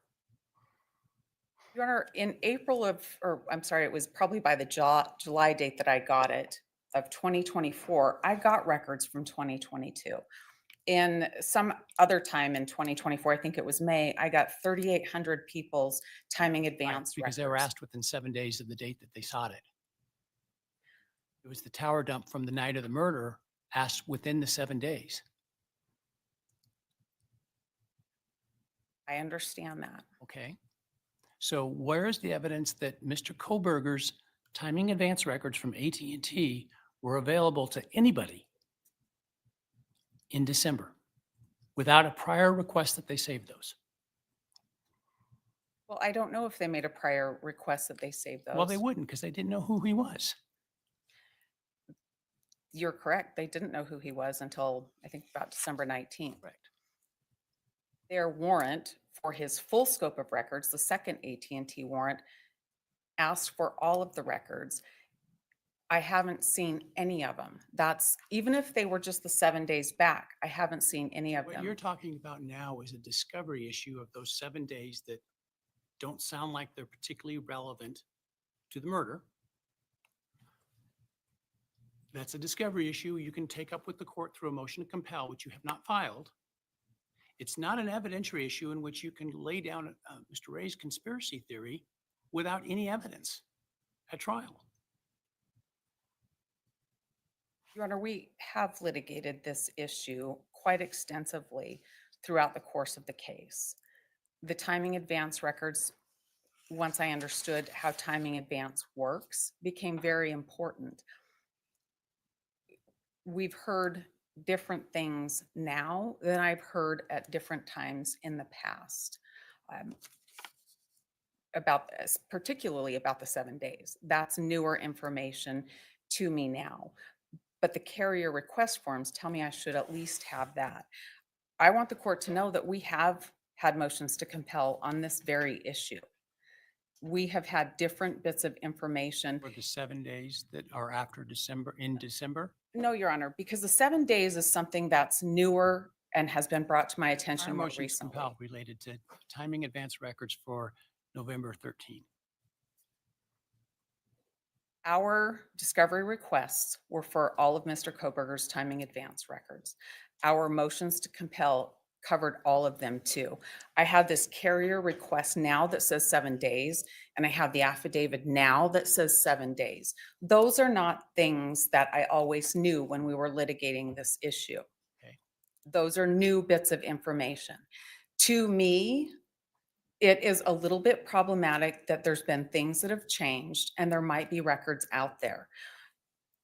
Given what you have now with the affidavit with 7 days, if you imagine you didn't know that and you, I understand your confusion and concern previously. What I don't understand it is now. In light of the evidence, I don't understand Mr. Ray's accusations without addressing the 7 days that he had that information when he submitted his affidavit. he is available to testify if the court wishes for him to. It's his obligation and your obligation to establish that evidence of that the state has this, and you haven't done that. His affidavit is quite extensive, and he seems to ignore that issue.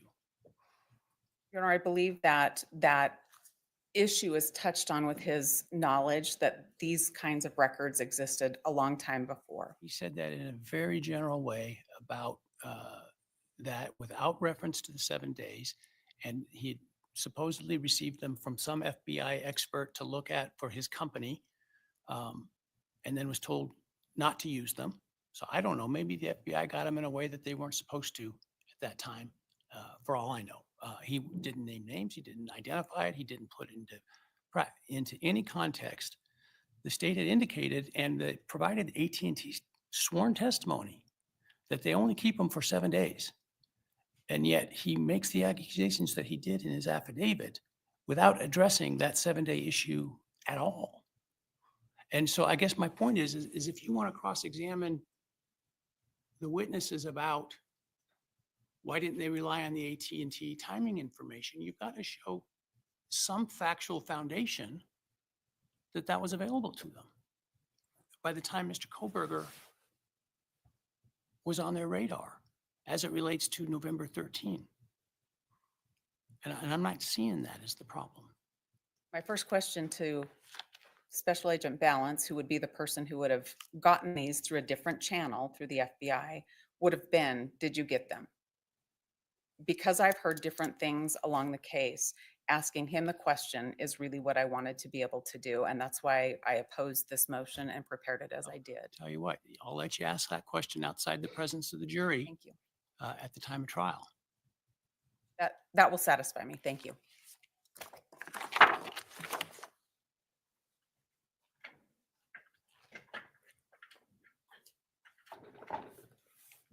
I'm not upset, but I just for Mr. Ray's information, because he wasn't here the first day I started this trial with you folks. I said, I don't want theatrics. I don't want accusations that aren't supported with evidence about supposed bad conduct of the parties. You're all professionals. I respect you all. And the accusations he made in there are very concerning. The kinds of accusations, if true, that would get people disbarred. And so without any evidence and apparently sidestepping the clear explanation, he makes those. And so that doesn't make me happy. And to address the court's concerns of what's been raised, I think the only issue out there, I have the 2 search warrants. The state asked for the AT&T timing advance records in our search warrants.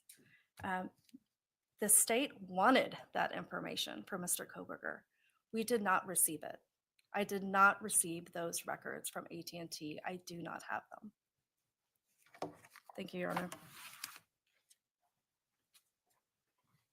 All right. There's not been a showing that those records were available, and I think it would be unfairly prejudicial to try to impeach the testimony of the agent that somehow he hid or didn't provide or didn't use records that he didn't have available to him. So absent some factual showing that he had them available, I'm not going to allow questions about that, and I'm not going to allow testimony about that. Now, if you want to voir dire him before he testifies in front of the jury, I'll allow that. And if you show a factual basis for it, I'll allow it. But you haven't at this point. I appreciate the opportunity to ask the question outside the presence of the jury. Thank you. Thank you.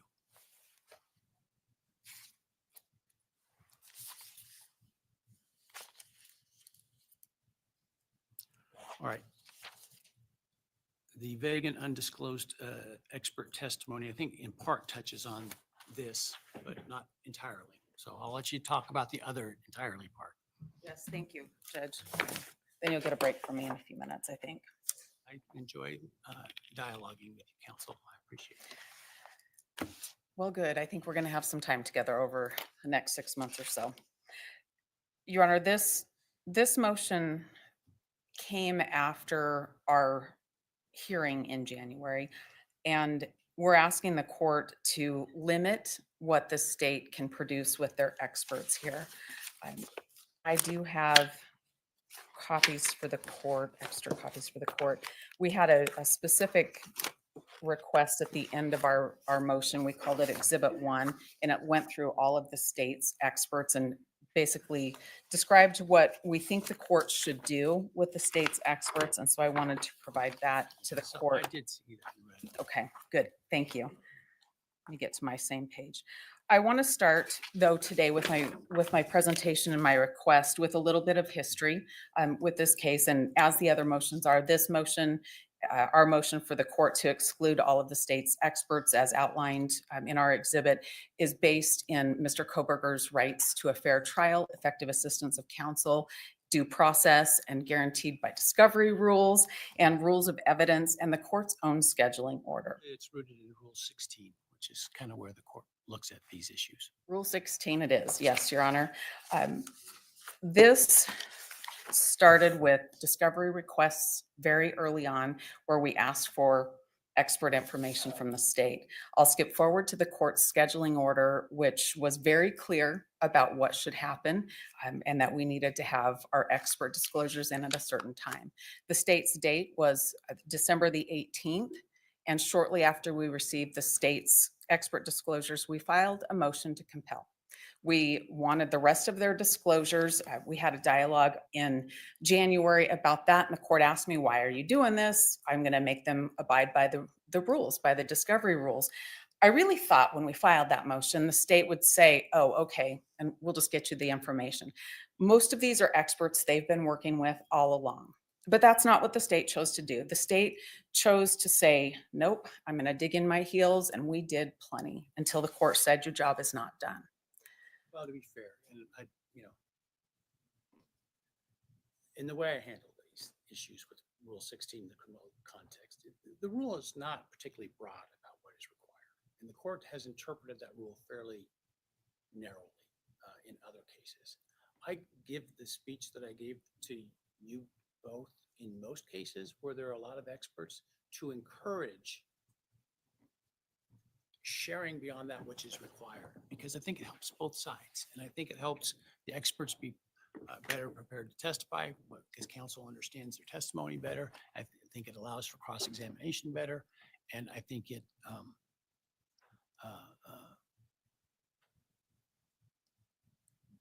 creates just a more fulsome picture of things that way. And that's why I invited the state to supplement.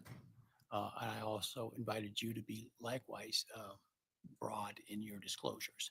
Now, at the end of the day, I am bound by Rule 16. And so that is my guidepost. Well, Your Honor, I believe Rule 16 references the Idaho Rules of Evidence. And I believe that the state's requirement is to provide at least the opinion that their expert is going to offer. And case law, it's the State versus Morin case, says that bare lists aren't good enough in this case.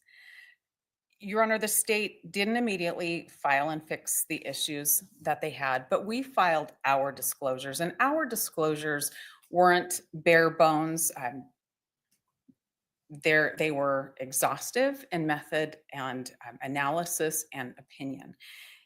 And the state gained an advantage when it happened that way.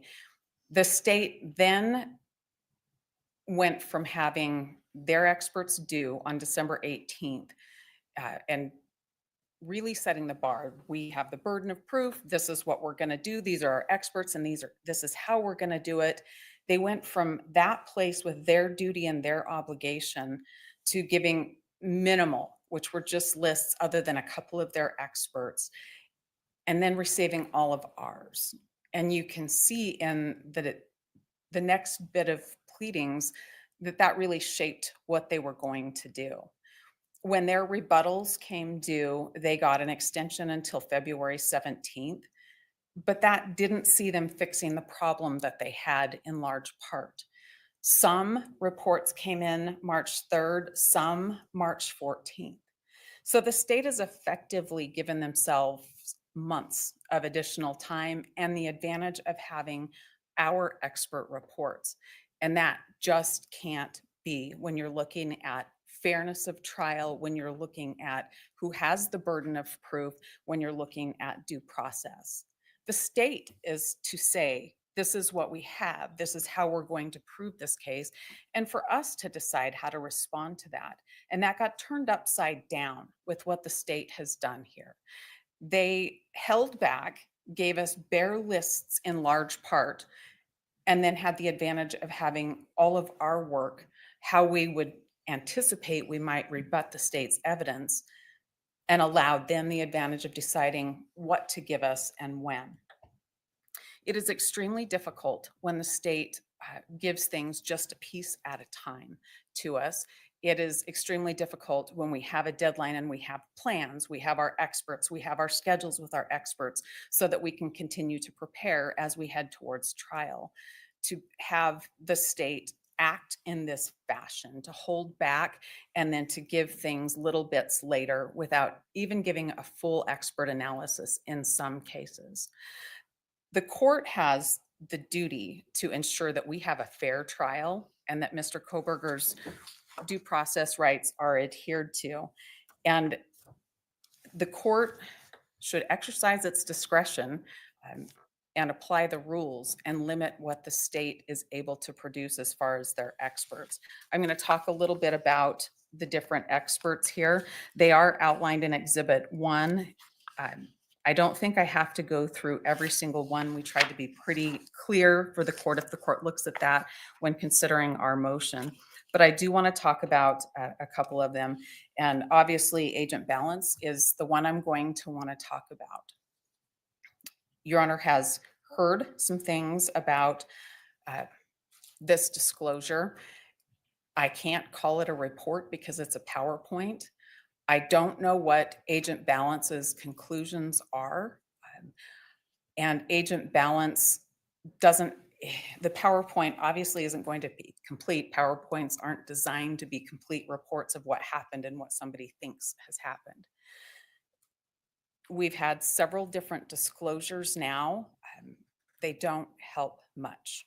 On March 3rd, for the last time, we learned that Agent Balance acknowledges he analyzed the last 7 minutes of data on the phone, but we don't know what his opinion is about any of that. Allowed to give an opinion about those last 7 minutes? I'm sorry. Doesn't that just mean he's not going to be allowed to give an opinion about those last 7 minutes? I mean, I can't force his expert to have an opinion, their expert to have an opinion.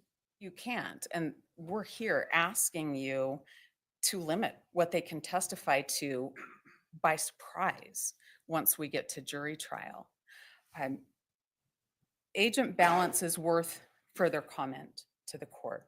Agent Balance was co-located with investigators in this case from the very early days, just a couple of days after the killings took place.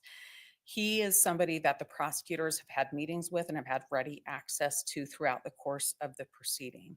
So it's not like he's a stranger that they couldn't get his report from him. He has offered his PowerPoint with no analysis of these phone transactions, no analysis of the mapping that was done. And to understand that he conducts drive testing and he carries around a scanner when he does his drive testing, and that scanner will collect data about which towers are working at that given time. So you can get a lot more accurate information about where a device might be. The other way to look at what devices are doing is when you're looking at different cell towers and the phone transfers from one to the other as the phone might move around in a car. But the drive test data working with that shows you a place where there's a tower, all the places that there might be coverage, And then if the phone hands to the next tower, it'll show you that coverage too. So you can see limits, you can see gaps in where coverage is, and that helps you identify where a phone is more. Agent Balance hasn't analyzed all of the data he collected, nor has he told us what it means. So for Agent Balance, the court should preclude his testimony about the last 7 minutes, and the court should preclude the rest of his testimony, really. I think the state's initial disclosure was that he was going to talk about cell towers and how they work with cell phones. That might be fine. Anything else, they shouldn't. I want to tell you, though, while we're on the topic of that last 7 minutes, that it's more problematic. That was part of the initial disclosure, correct? The PowerPoint, I believe, was provided as the disclosure. Did he testify for the grand jury? No, nope. Officer Mowry, Detective Mowry testified before the grand jury. Agent Balance did not. So I don't have any of his testimony. But I want to tell you about the 7 minutes. And I want to tell you that those are problematic. When the phone's moving, when Bryan's phone's moving the last 7 minutes before it goes off the network, and you look at the locations of where the phone was, it places the phone in a place at 2:54.45 in the morning. And for Agent Balance to ignore that, there's a cascading impact on other bits of testimony that will come in. So it's imperative. That's just impeachment. Well, it's actually exculpatory to Mr. Kohberger, so it's worse than that. So You're doing this in the frame of a motion related to the expert disclosure, and so his opinion is what his opinion is, and he's disclosed what he's disclosed. And let's just hypothetically say he can't opine about the last 7 minutes because he hasn't disclosed that, and I haven't gone through in enough detail to make that conclusion, right? Isn't that then just a matter of you putting on testimony from your expert about that 7 minutes and impeaching him about, you didn't even look at the last 7 minutes, you missed that. And what could that mean? Couldn't it mean, as my expert, obviously your expert won't have testified by then, but impeach him essentially on his lack of diligence, as you would put it. well, I anticipate impeaching for the lack of diligence. Here's the fear, though. I don't know what he's going to say about those 7 minutes, so I want to impeach him about that. I want to impeach him about a whole lot more too. But if I do, and he says, well, I did analyze it, actually, I hope the court's order stands and he's not allowed to talk about it. You have to be careful about what doors you open, but I agree. And when the court said that, it made me think of that. Going back to what I'm asking you to exclude, I'm asking you to exclude everything that wasn't contained, and there's no opinion, there's no analysis contained in that original PowerPoint. There's just PowerPoints with a few things on them that he won't be able to explain because they did supplement and explain, at least in some detail, more about what each slide kind of means, as I understand it. well, Your Honor, that comes back to kind of where we started with the state waiting to see what we had. That's not how this works. In the adversarial system where the prosecution has the burden of proof, we can sit at the defense table and do nothing. I don't have to produce a thing. They have the burden always to prove the case. And what they've done is they've turned that upside down. They've essentially and figuratively shifted the burden by holding on to what they had, even though they have the duty, and said, show us yours first, and then we'll rebut your experts. And that's just not the way it works. And I think the court should look at their disclosure deadline, and they didn't go home from the January 23rd and 24th hearing when the court said your job's not done, I'm not going to allow things in that aren't disclosed. They didn't go home and say, we got to get this done now. They trickled things in bits at a time. And that is just not the way the system works. And that's in violation of Mr. Kohberger's rights. And we're asking the court to limit it. What they gave us on December 18th, that's what they get to talk about. There was no opinion in there, no real analysis in there. And that's our position. And that's the way to bring it back and keep the burden at the table it should be and protect the due process rights and the right to a fair trial at the table it should be.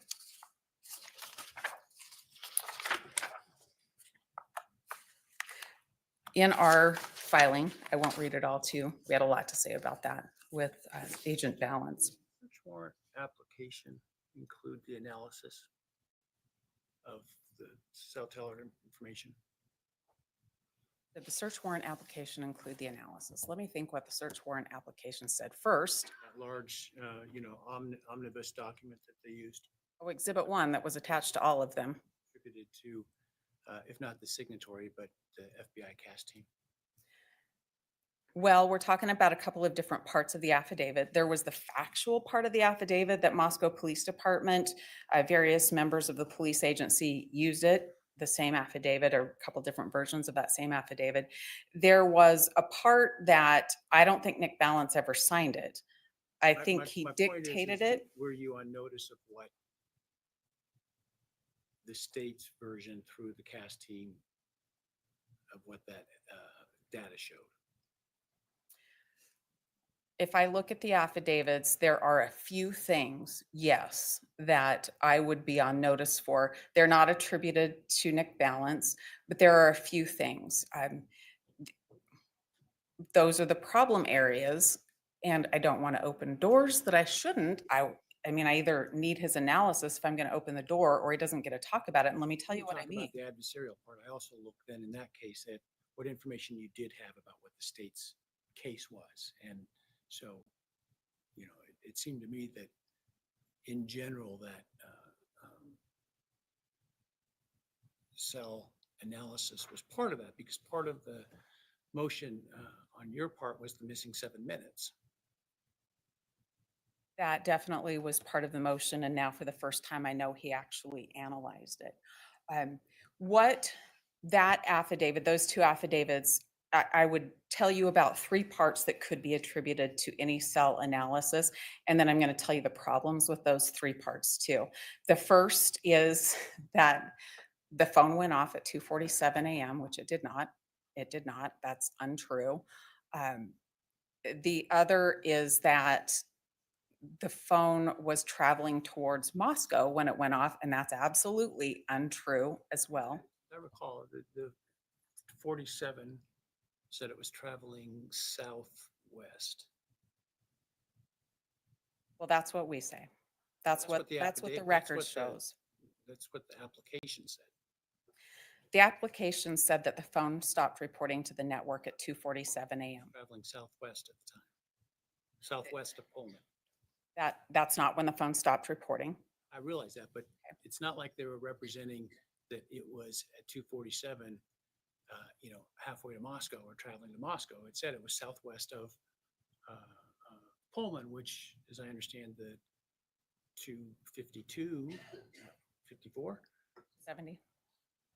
7 minutes later, indicates it was traveling southwest to Pullman. None of the search warrant affidavits have anything about 2:54. It was. I understand that. My point is, the time was wrong, but the point that the direction of travel is the same. There are paragraphs in the affidavit that talk about the phone traveling towards Moscow. There are slides in Agent Balance's PowerPoint that have an arrow, and that's not true. Well, there is a, in the search warrant affidavit, I think as part of the PowerPoints, I don't remember the language it used, but basically the believed route of travel or something like that. In other words, their opinion of what the travel route was. And so that was disclosed, what that alleged travel route was. Cell phone records would indicate something different than they said. So if, and I see what the court's doing. The court's saying, okay, you have this PowerPoint. What else were you on notice of? I'm on notice of things that the records contradict, the records being the AT&T records that we received from the state. And those records contradict those things in the affidavit. I'm also on notice. Allow for supplementation of expert disclosures to correct errors, to provide new information, to make them fuller. I mean, the rules allow for that. That's not what they've done. Jan, that's what you're saying. That's what they haven't done. That's not what they've done, Your Honor. And That's why I'm looking at what did they actually say beforehand, because I think part of it is a notice issue to you. well, I'm on notice of things that the records don't support. I'm on notice of a PowerPoint that doesn't have any analysis or opinion in it. So those are the things that I'm on notice for with regard to Agent Balance testifying. So I'd ask the court to not allow him to testify beyond the December 18th very limited disclosure.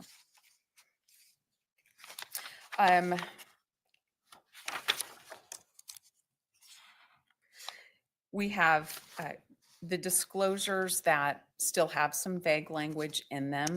And we talked about this back in January, where it's imperative to not let people offer opinions based on this vague language that they can change their opinions. That happened a lot with lab people. There were some additional disclosures with lab people bringing in CODIS. That came in the That's not an opinion. First of all, it is an explanation of why they didn't submit evidence to CODIS. I don't see that it's an opinion. That's just a statement of what the facts are. Your Honor, It's not expert testimony. That's, here's our policy. Here's when we submit stuff to CODIS and here's when we don't. And this has been raised as an issue. Why didn't this get sent to CODIS? And this is why. I don't see that as an expert disclosure issue. That's purely a factual issue. The protocol allows the individual, a certain analyst, to make that decision. That's what the protocol says. The why of that decision has been something that we learned about for the first time in the February 17th disclosure. That was curious. My point is, I don't really view that as as expert testimony. That is simply the underlying factual happenings. It's like, why did you then make a phone call to this person? Well, because. I mean, it doesn't make it an expert opinion. In my expert opinion, I thought it'd be good to call this person. These were fact people on the ground making decisions about the investigation. Now, in today's world, and as the state pointed out, there's an over disclosure of fact witnesses as potential experts so that they're not caught in the situation the lawyer was with the drug recognition expert with the state police when it was determined, well, he was offering an expert opinion about something in that regard. And so you get a lot of fact people disclosed in expert disclosures, but I'm not sure how, because there was a lot of briefing back and forth on that, how the decision whether or not to send the stair rail DNA to CODIS is an expert testimony. It's just basically lab protocols. I think as long as it doesn't tread into an expert opinion about that, we can. What would that be? I don't know. I haven't read one. I don't know. I mean, if they're having some opinion about what those spots on the handrail and the wall look like, I guess. Well, I mean, I wouldn't expect to see at this point an opinion that, it was the DNA of Y person, right? Unless there's been newly discovered evidence. Well, I don't have any of that today, but I understand there's more for me to pick up, but I don't know what it relates to. With regard to the lab personnel, I think the best thing to do is keep them to their lab reports and the disclosures that are explanation but not opinion. the concern that the defense has with a lot of the lab personnel is some of the loose language about the ability to testify about other things. And as long as they're kept to those opinions, I think we're informed on most of those. Again, not going through everyone. I do want to talk about Dawson, though. Dawson was an expert that was disclosed in rebuttal, but there was nothing to rebut. He's an expert that talks about toxicology, and we are. Didn't you produce an expert who said that that there wasn't it would have required two people to commit the crime? Your Honor, we have produced an expert that believes that it's likely that there were two people, two weapons. That doesn't. Dawson testimony about the degree of intoxication goes to the what I'm assuming was given that degree of intoxication, the ability to fight back. In rebuttal to your experts, as I understand it. I think that's what the state says. I don't think that's proper rebuttal. Well, because we didn't talk about intoxication, because the state's medical examiner talks about defensive wounds anyway. So this would seem to be contradictory with other testimony that they intend to put on. We are not contesting the intoxication level of any of the deceased. I understand your argument. Thank you.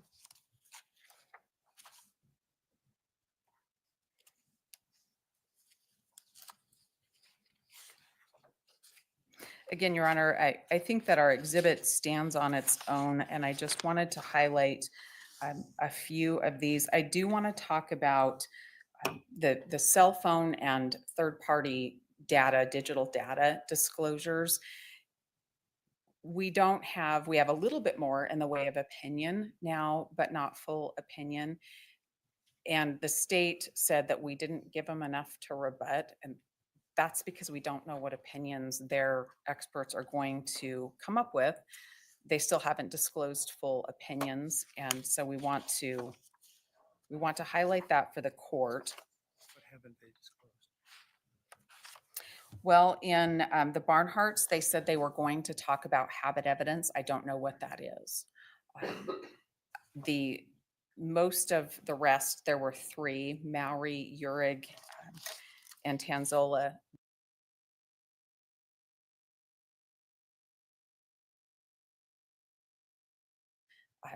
Urig is going to say that there's no connection between Mr. Kohberger and the others. That's the only actual opinion that's been disclosed in that.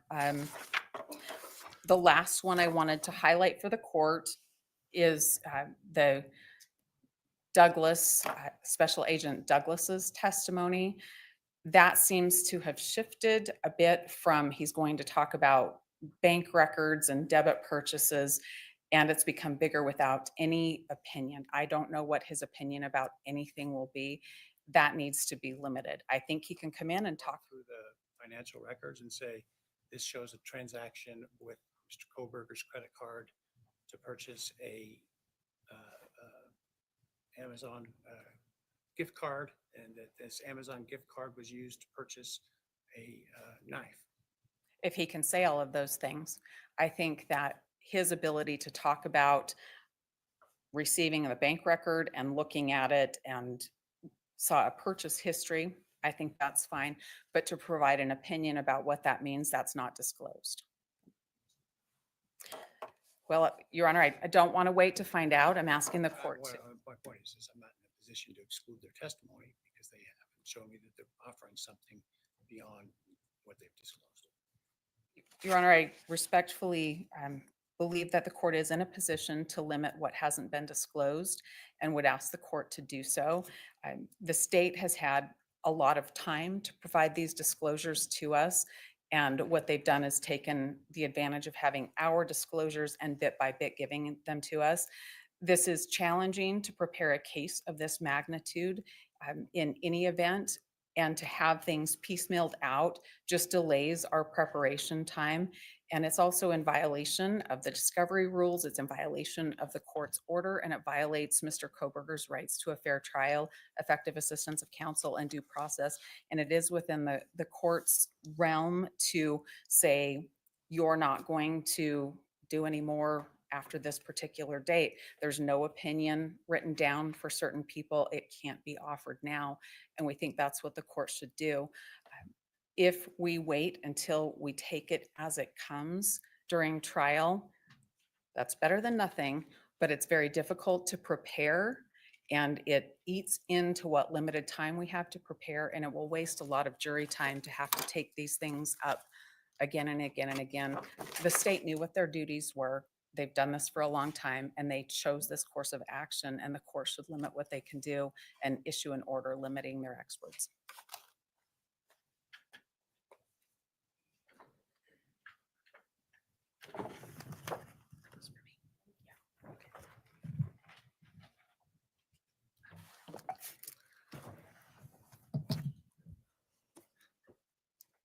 Defendant makes a lot of assumptions about what has occurred. However, I can tell you the state didn't wait to see what the defendant was going to disclose first. That would be an incredibly risky game for us to play. And that's not what happened. We know what happened. As laid out in the state's response, the state filed our initial disclosures on December 18th, 2024, disclosing 25 experts for the guilt phase. And then at our last hearing on January 23rd, the court addressed this issue. And Your Honor stated and issued a word of caution, instructing the parties that the disclosure should cover over-disclose. We should really go back to our experts, lay out, and you talked about the amount of work that this would take well in advance of trial to go through everything that they intend to testify to and put that into a disclosure. And that it doesn't go as far as the civil rules, but that you didn't want to have these issues coming up at trial. You were very clear in that you directed to the state that our work was not done. We took that to heart. You did not set a specific deadline, but instead instructed both the parties that supplements would be reasonably allowed. In response, we did immediately go back. We went back to all of our 25 experts and asked them to review their testimony. We had to have several meetings to discuss what their testimony was going to be, and they supplemented their disclosures. On March 3rd and March 14th, the state filed the supplemental expert disclosures. I submit to you that the state has complied with Rule 16. We have a continuing duty to supplement. The defendant has filed expert disclosures past their deadline. The state has allowed that. We are trying to be reasonable in this. And in fact, in that stipulation to allow them more time to disclose, we stated, it serves the interest of the parties and the court for there to be reasonable flexibility to facilitate the development and exchange of relevant information to assist the trial jury. That's where we're at, and that's what we're asking for. Thank you.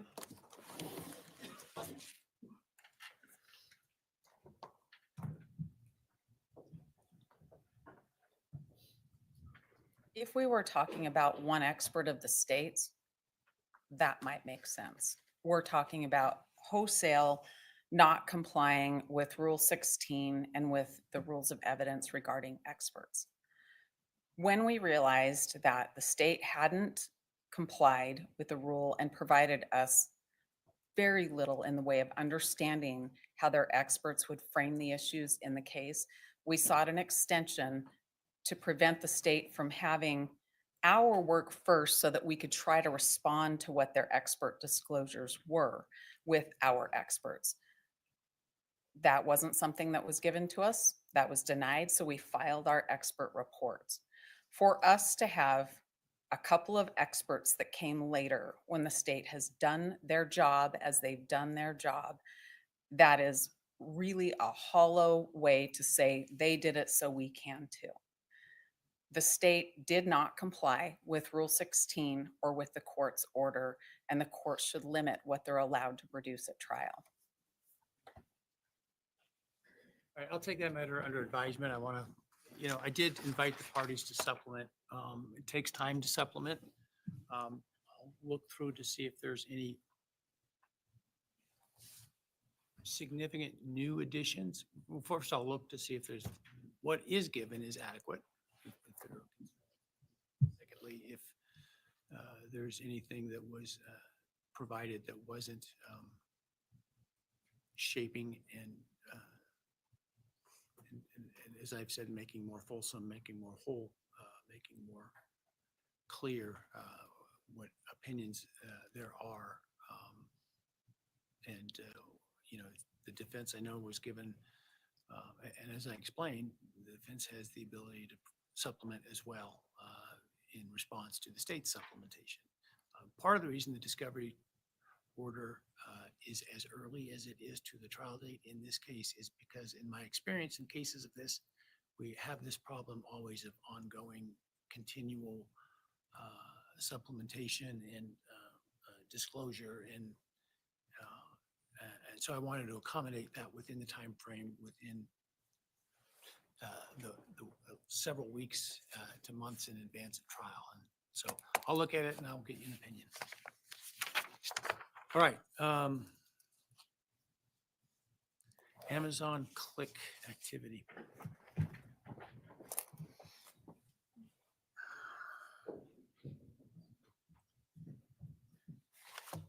Judge, this issue really ties into what we've just been discussing and I think is illustrative of the problem. So when motions in limine were due, we had notified the court that we didn't have expert disclosures on opinions on Shane Cox, who was going to be their Amazon expert, and Michael Douglas, who they had listed also as having information about Amazon. So when we raised the issue with the court about incomplete disclosures, like Ms. Taylor was talking about, we still didn't have those at the time that it was time to file a motion in limine.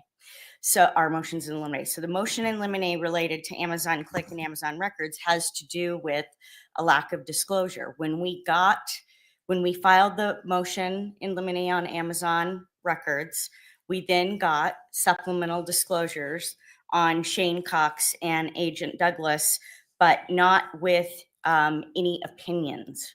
Are they expert opinions or witnesses, or are they just fact witnesses to say, here's what the Amazon records show?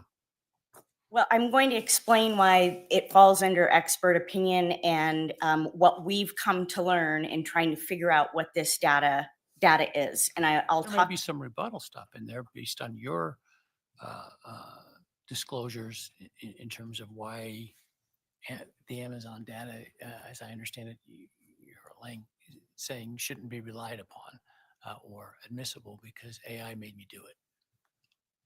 Well, I think it's a broader explanation than that. But the issue is that we had received this data and without expert opinions to explain what the state intended to do with it, it left us in a spot of trying to figure that out.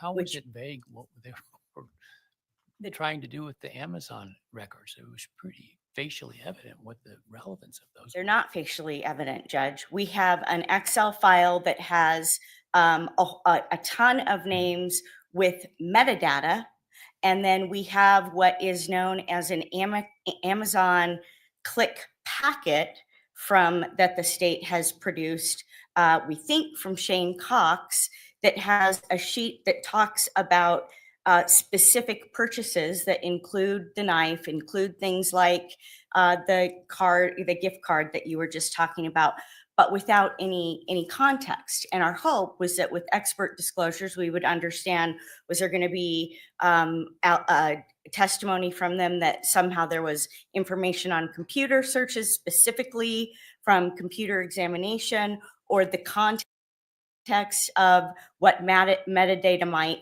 explain about the ClickPay documents that they got. We now have some information because we have got an Amazon expert who has explained to us what we have and what we are missing. Obviously, the evidence is important to the state's case related to the Amazon information. And given the court's direction about its intention for us to call experts today, which Mr. Howell is available, we went ahead and submitted a declaration when the court said that you were disinclined to allow testimony, and we sought leave, but we didn't get a solid answer. So you've now got an affidavit in front of you, declaration. Typically in motions in limine, I'm not being in a position to make factual credibility findings and the like. And so the testimony on paper is more than adequate to guide the court. Okay, I appreciate that. So I'm going to explain then what the basis is for where we're at. The other issue that of course the court knows is that we sought to seek suppression of the Amazon records because the warrants were extremely broad. We expected to be getting significant data or have data that we hadn't yet reviewed. The court denied that suppression issue. And so what we know that we have now is the list that I explained, but it's without metadata. And so for the purposes of what we've got going on here, there is, pursuant to Rule 106, a whole level of context that's really important to the Amazon data. And it's not just AI technology, it has to do with machine learning. And I think a lot of this is something that AI. Pardon? Isn't that AI, machine learning? I think that machine learning, I'm definitely not an expert on this, Judge, but I've provided you with a declaration. And if you want me to put Mr. Howell on to testify about That's the not difference important. between, he's far more articulate at it than I am. It's a combination of both with what happens with Amazon, because in terms of machine learning, one component is that when there's a household account where there's multiple users with multiple cell phones and multiple laptops going into purchases, there's machine learning and cross references there. In terms of the way that Amazon works as a company globally and artificial intelligence, they're doing all kinds of things to understand what consumers and purchasers and sellers are trying to do to actually prompt people to buy certain things. So in this instance, with regard to these purchases, we have very limited data regarding Mr. Kohberger's purchases without the metadata and the context. And that's the reason that we are seeking to exclude it. Now, Well, you got Pardon? what they got, right? Not really, because what we have is we know that they're going to draw conclusions and that they're going to draw conclusions about intent. But the way that they've presented it to us in data is that this relates to Amazon clicks. Well, Amazon clicks makes it sound like to me and you, someone goes on and actually, with a mouse, clicks, opens a document, takes it into a cart, purchase it, and it's a much broader term than that. And the state's testimony from their person who will testify that this is what the Amazon data shows, is that Amazon data shows that Mr. Kohberger, or at least his name, purchased the knife sheath and cleaning thing, knife sharpening, equipment. And looked as anybody who orders on Amazon does, where's it at in delivery? And then later on that same account, after the homicides, looked at knives again. Now, I understand the defense's position and evidence and expert to be that, well, that's a shared account and anybody could have done that on that shared account. I don't know that that's a matter of exclusion, though. Isn't that a matter of just impeachment and cross-examination and your own experts? That if the court doesn't exclude it, then that would be the remedy and the approach that we would Would it ever take. be the remedy of exclusion? Judge, if you don't exclude it, then that would be the alternative, I What guess. basis would I have to exclude it? I started with that we did not have expert opinions at the time when we had to file a motion in limine regarding this data. And it's misleading that the way that you just portray it, that because there is a purchase in a household account, that is automatically attributable to him, and then and that there's More than somehow a purchase in intent. a household account. It's attributable under his particular name in the account, as I understand it. Now, could somebody else in the family get to it? I don't know. I suppose your expert will tell us that. But I'm not sure how that is excluded, and I'm not sure how that's expert testimony. I understand you have an expert to say, well, you know, all these other factors come into play and all these other things could have happened. And okay, you can put that on, but I'm not sure why that excludes the state's evidence. Well, it would be extremely misleading given the declaration that we've put before the court about everything that goes into the way that Amazon You're functions. asking me to be the fact finder again. I mean, I'm not asking you to be the fact finder. I'm telling you that when we don't have complete disclosures and we're playing a guessing game of what this information means, and we have deadlines where we have to file motions, then we end up in this circular situation right now, right? Because we had to file a motion about this without knowing what the opinions are and what we're lacking in data. Now I have an expert who's explaining it. We've asked you to exclude it. You're indicating you don't think it's an expert opinion. And so then the next logical step would be our expert comes in and we're allowed to confront the evidence. But you also just proffered that, you know, that based on the information that you understand, that equates to a purchase. And I've put a declaration in front of you from an expert that says that Amazon doesn't work exactly that way. And that's the problem, that when it is represented as a click, that indicates to the average person that he sat at a desk and clicked and made a purchase when there's a lot more to them.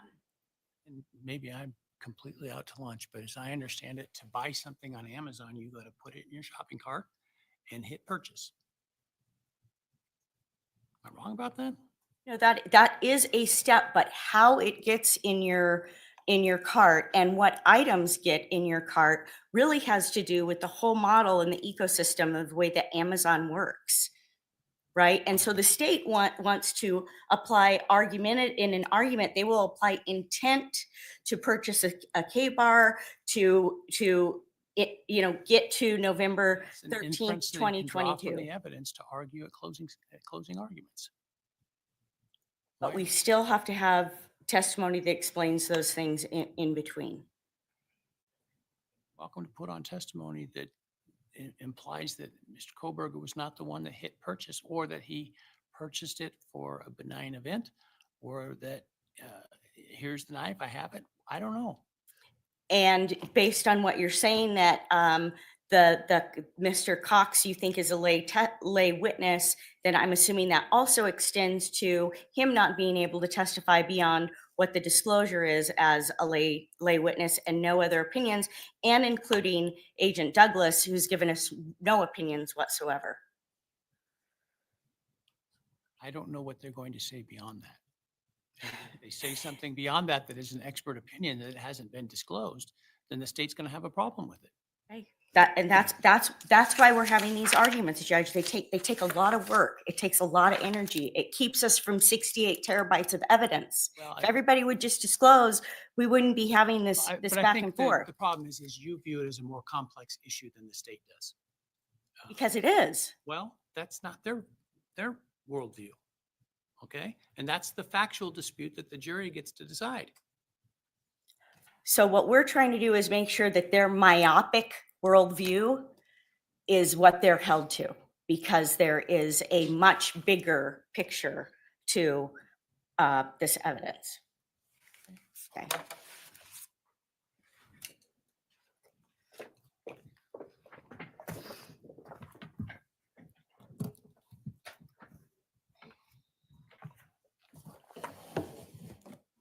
Judge, this is pretty simple.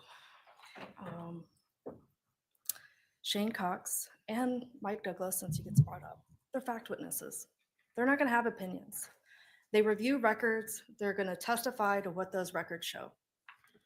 Shane Cox's testimony is laid out in the supplemental amended disclosure. This is exactly what he's going to testify to. And what he's going to say, he's very careful in what he says that he's going to say.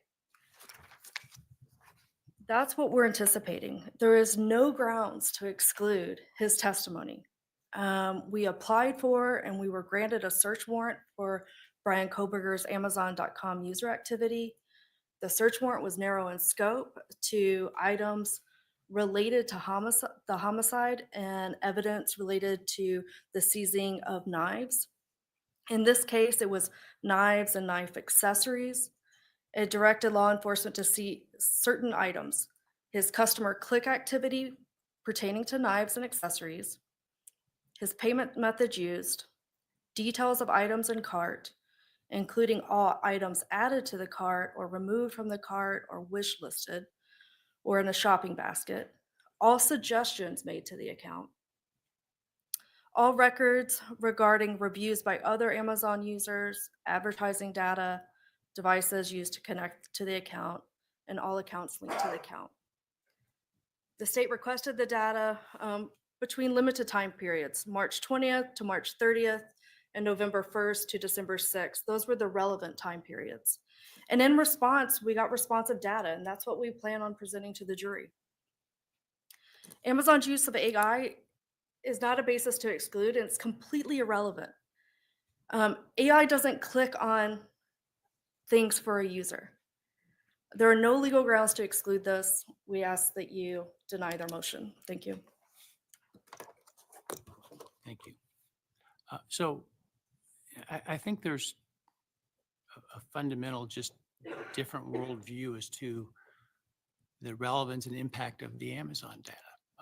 And the defense is entitled to challenge the data in terms of, does it really show who bought it? What else did they buy? In what circumstances? I understand the state's not really going down that apart from what the data shows, which is the purchases that have been laid out in the report. If the state tries to go beyond that without having disclosed those, or without a rebuttal disclosure to some of the things the defense has disclosed on that, they're not going to be allowed to testify to it. But there's not a ground for exclusion, because you have an expert that thinks that the evidence can be explained in a different way. That's just simply a fact determination for the jury based upon the conflicting evidence.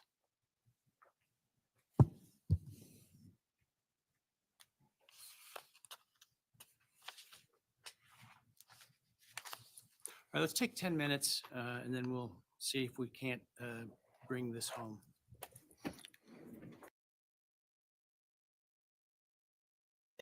He said, let's see if we can't bring this home.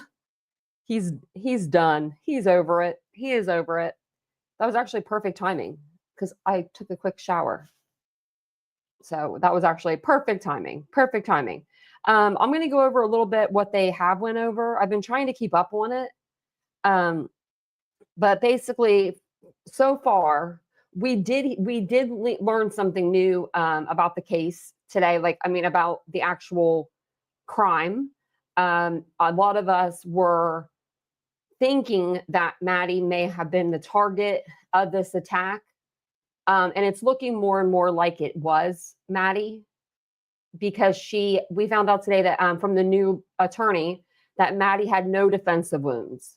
That's why there's there's Bryan Kohberger's DNA is not under her fingernails, because she didn't touch him, because she probably was in fact sleeping. And if she wasn't, he came with such force that she didn't have time to put her hands up. And a knife coming at you, that could be an instant thing. So they can't use the words sociopath or psychopath. The video of the traffic stop is in. I think it was from August. It shows how Bryan interacted with the police.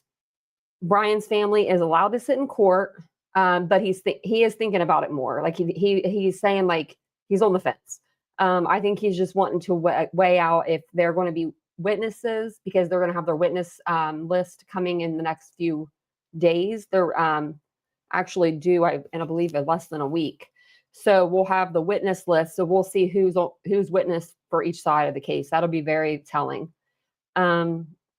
They can't wear shirts that are pro death penalty. Touch DNA is allowed to be used through the experts. There was no ruling on the eyewitness and the eyebrows. He wants more time. The 911 call pretty much will come in, but not all of it. So he will let us know later. He said some of the parts are going to be redacted. DM's phone records and testimony between the two roommates. He needs to go through the messages, message by message, to see if they need to redact anything. The 3D scale of the house will, they'll have to allow that. Or not, they will have to, but they're going to allow that. It's going to be finished in about 10 days. And I think it's 30 by 42 by 50. But I think, I don't know if it's by 50 is the right one at the end. I was trying to write down the measurements. Alibis, they said that they're going to give one. So question mark there. And then I'm not sure what he said about the ATT records or the Amazon click history. I think the history was in. The Amazon click history is in. Or he's going to maybe take a couple more days and, think about that too. Yeah, no problem, DM. It's been a long day though, hasn't it? I'm like, dang. But I knew it would be because of the fact that I was going to add this back up here. Due to the fact that they had so many different things that they wanted to go over. Let's see if anybody's talking about it over here on X, because he was trending. Kohberger hearing focuses on evidence and admissibility. It doesn't really look like anybody's really talking about it on Twitter. Like, it just has people saying that they're streaming it. Let's see if there's any new documents. I doubt it, but I don't think they'd be out this fast. Nope. There's nothing new there. Okay, well, I guess we will wait. If you guys haven't hit the like yet, please hit the like button for your girl. This is our part 2 of our streaming for today. So we did part 1 earlier today, and then came back on after lunch and did part 2. So this is part 2. If you missed part 1 and you'd like to check it out, we'd love to have you check it out. There was a lot of stuff that was said in the first half of this case. It's been a very telling court hearing today. I mean, it's been fairly good. Although Anne, when she gets up there, makes my head spin. She makes my head spin. Oh yeah, I wonder if the side guy did show up. He did not want to hear from any expert witnesses. He was like, we are not doing that. We are not even doing that today. I think he is just like, he's not like over it, but he's over it. Like, he's over the crap. He just wants to get this trial on, moving. That's how I feel about it. I feel like that's how he feels about it. Like, let's get this. Oh, sorry, my hair was on it. Just ready to, get this stuff done and over with. I mean, it's been 3 years. These families are probably ready. I would be. I couldn't imagine. You could go check the Gonzalez Facebook page, see if they put anything up about anything.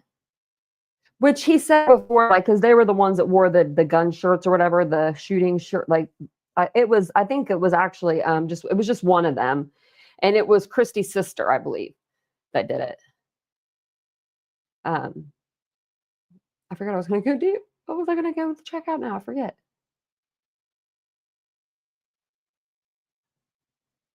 I put out a new tab. I don't even know. Oh, I was going to look at the Facebook page.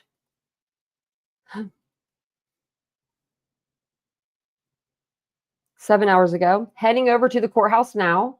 Here is the live link for today's hearing. So I guess they are over in the courthouse. Wow, I didn't see them.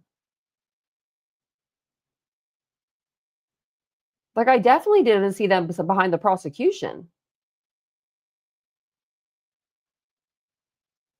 2 hours from Boise, and we see the most, oh my, look at this.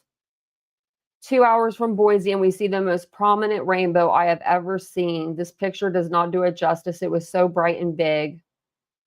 Oh,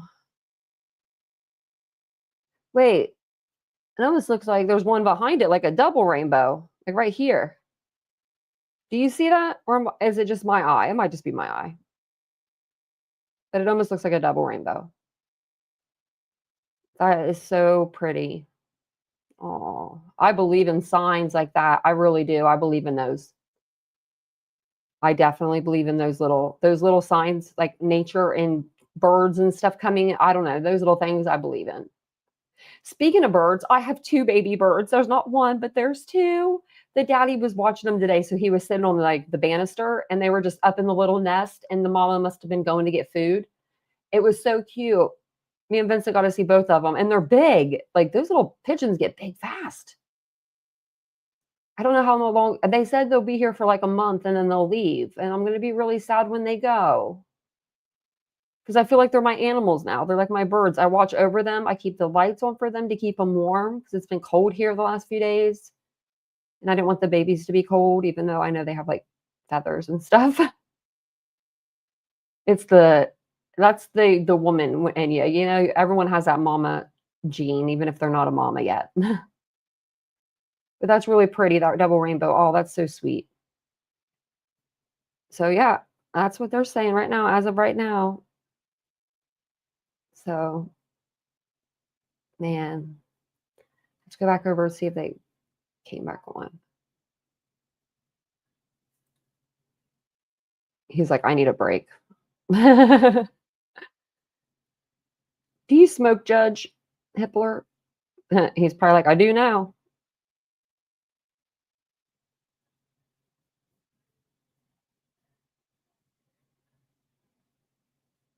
Oh, that's sweet, Kaylee. Yeah, that was a sign. Had all their favorite colors in there. I remember when I did that the first year, I got my nails colored for like their birthdays, I believe, and I did their favorite colors. I remember doing that. And then for Ethan, I didn't know his favorite color, so I did yellow because like the tulips. I used to get my nails done all the time. Now I don't. I don't know why. Maybe I should go do that.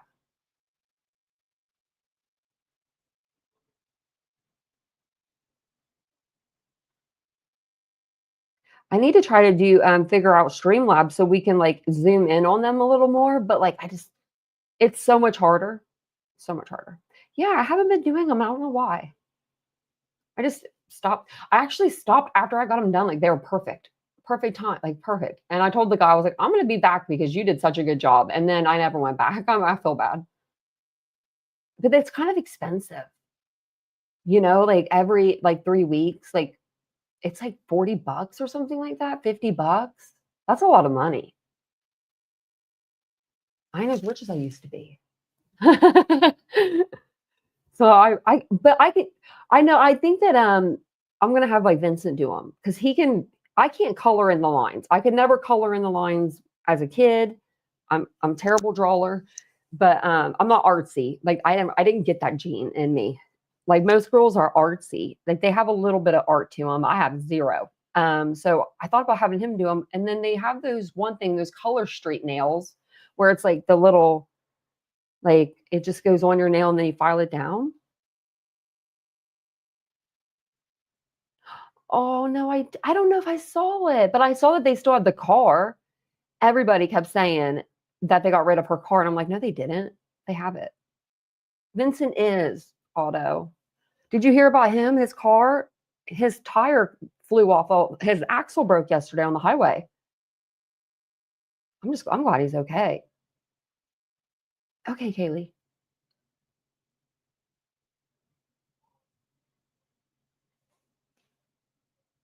Oh, you do PKC? I didn't know that. Oh.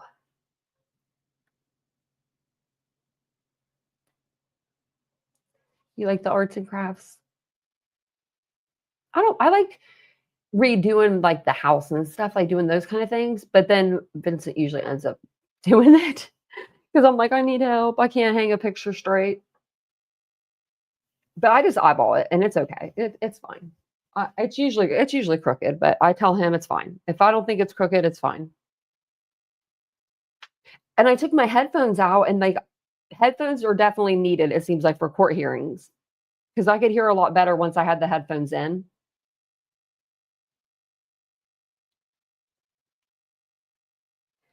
I can't believe we're actually moving towards the trial. It's amazing.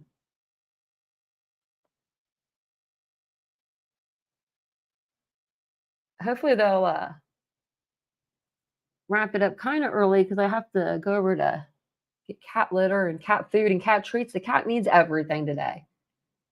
I didn't go yesterday because of the car situation. And when we were on break, I went down to let the dogs out, to take them on a walk with Vincent. And I looked at the rental car, and man, it's really cute. I was like, that's a cute car. I said, man, we're not going to want to get our old car back. We're just going to be like, we want to keep the new one. I told him the ultimate test will be if I could fall asleep in it. Because his old car, it has a hum to it. His car does. Like, it's not loud or nothing. It's just like this hum. And it puts me right to sleep. Who let the dogs out? I did. Me and Vincent. Man, I get scared letting them out now. I have PTSD from that fight she was in. I'm like terrified that little dog is going to be outside, but it hasn't been. I haven't seen her. I haven't heard from her. You know. Have a good night, DM. All the lady downstairs at my dog got in a fight with her dog. No, well, I don't know, Otto. I think she's still there. Vincent said he thought he saw her yesterday and heard the dog, but I haven't heard the dog or seen her the last few days. But they got in a fight, I guess, and the cops were called the other morning. I'm like, what are we living in? The freaking ghetto now? Like, we've never had the cops here, ever. Like, ever, ever, ever. The cops do not come here unless to just, like, sit here and do paperwork. You know what I mean? Like, they'll come in and, like, they'll just, like, sit in the parking lots, like, sometimes just to, like, do their paperwork or just to hide out back here. But never, like, come to the apartment. Yeah, Vincent woke me up and he was like, they're fighting. He's like, this is the perfect time to tell Mallard Landing about everything. So, like, they could know and everything like that. And I was just like, oh my goodness, it's a mess. It's a mess. So they, I don't think they have her on the lease. She says she lives in another county over. And I don't think that she does because she's here every single day. Like, it seems like, you know, I haven't seen her, but Vincent sees her if I don't see her. And she says she comes here to babysit, but her daughter doesn't have a job. So why would she need to babysit? Yeah, Otto, I don't trust her. I was going to be so cool. Right. Well, and like I wanted to like help her dog and everything. Because I mean, like, I'm a good person and I love animals. Like, I'm an animal freaking lover. But then, you know, when she was like, I'm gonna sue you. And then she called the the Humane Society on me and then told me she wasn't going to do that because she said, you know, if I call the dog warden, what they'll do to your dog, right? She kept saying that. But then she goes to the dog warden and then tries to file a civil suit when I'm going to pay her over half, like almost the whole bill. She was a grifter. Vincent was like, this is crazy. He's like, this is just insane. Like, he's like, you're really working with her. I mean, I went down there and talked to her for 2 hours. 2 hours she had me down there. She was jibber jabbering away 100 miles per hour. I was like, what is she even talking about? Like, she showed me her grandson's room with the cars. He likes the cars, you know, Lightning McQueen, the movie. I'm like, oh my gosh. And then, and the thing is, I like recorded all this because I'm weird like that. And I knew something was up, which I can't use it because it's one party state, but I do have it. But she opens up a drawer and she's like, I didn't look Like my eyes went to the drawer because she opened it and it's a huge drawer. It's like really big. We have them in our kitchen and they pull out. And so she pulled it out and she was like, oh yeah, I smoke and like laughed, like smoke weed. And I was like, I don't care. And I didn't even see it. I was like, why'd you even say anything, weirdo? I didn't even see anything in the drawer. The thing that I noticed about the drawer was that it was a mess.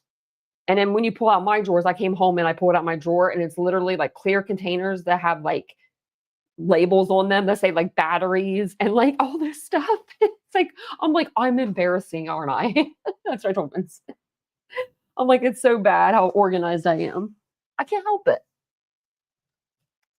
You know where everything is at that way. Okay, sorry, I'm trying to plug something in, guys. Okay. Well, let's see if he's back on. It seems like it's been a little longer than 10 minutes, right? He probably left for the day. He's probably like, I'm done with Ann. Oh yeah, no, I won't auto. I'm not even going to answer the door if she ever comes up here. Like, I don't want to talk to her. I don't need to. After what she did, I mean, she really like, yeah. And she was the one at fault. And I'm just one of those people. Oh, there they are. I just wanted to help. But then after she was mean, I was like, forget this. He's like, are we done? I think that is the new lawyer in the back, the girl with the green Right, pants, maybe. We are now at the I don't state's see the motion regarding Gonzalez's. neuropsychological and psychiatric evidence, as well as then closely followed by the defense's motion with respect Oh to wait, hold on, guys. autism spectrum. Look behind that girl. I think is that a mirror or did those? I think they actually go back further on one side. The chairs do. But once again, this seems to be a developing issue. The basis for our motion when we first filed it was in response to the defendant's supplemental responses on experts, the declarations of Dr. Orr and Dr. Ryan. Each of those talk about mental condition. And each of their disclosures, right on the first page, said that this evidence is not intended as mental element defenses under 18-207. So our response was, well, then it's not admissible. It's just very simple. The statute covers that. What happened after that is that it morphed now into a new position from the defendant that there are neurobiological and physical conditions that are come into play. Not to the exclusion of the mental conditions that were alleged before, but Dr. Lewin talks about the physical conditions are predominant as opposed to exclusive. So that kind of brings us to where we are for the issues for today, and I'll try to be as succinct as I can. The first issue, what was initially raised by the defense, is they expressed concern about how the defendant's demeanor is going to present to the jury as the defendant is just sitting in the courtroom at counsel table like he is right now, and assert that they should be able to offer evidence that the defendant has autism and these other disorders that make him appear, I guess, arguably in like he's not involved or something in a negative fashion. The defendant cites no authority for this, and indeed, I'm not aware of any authority. We can't find any authority to say that the defense can come in and even before jury selection say, okay, ladies and gentlemen of the prospective jury, here's this expert testimony that our defendant has this developmental condition, this autism condition, and so he might appear different in court. And so please don't hold that against him. But there's just simply no basis for that. And we looked for that. It's irrelevant to any of the factual issues in this case. It's irrelevant to the elements of the offense. Frankly, all it does is confuse and try to play the sympathies of the jury, which is exactly what Rule 403 would prohibit. And we cited the Schuler case where it talked about in the context of prosecutorial misconduct, it talked about the defendant's courtroom behavior off the witness stand is irrelevant. I think it stands for that. The defense argues that the Samuel case expands all of 18-207 to include mental conditions that don't directly relate to an element. And that's simply a misreading of the case. Sianel dealt only with subsection 4, which deals with the state's ability or right to request independent examinations.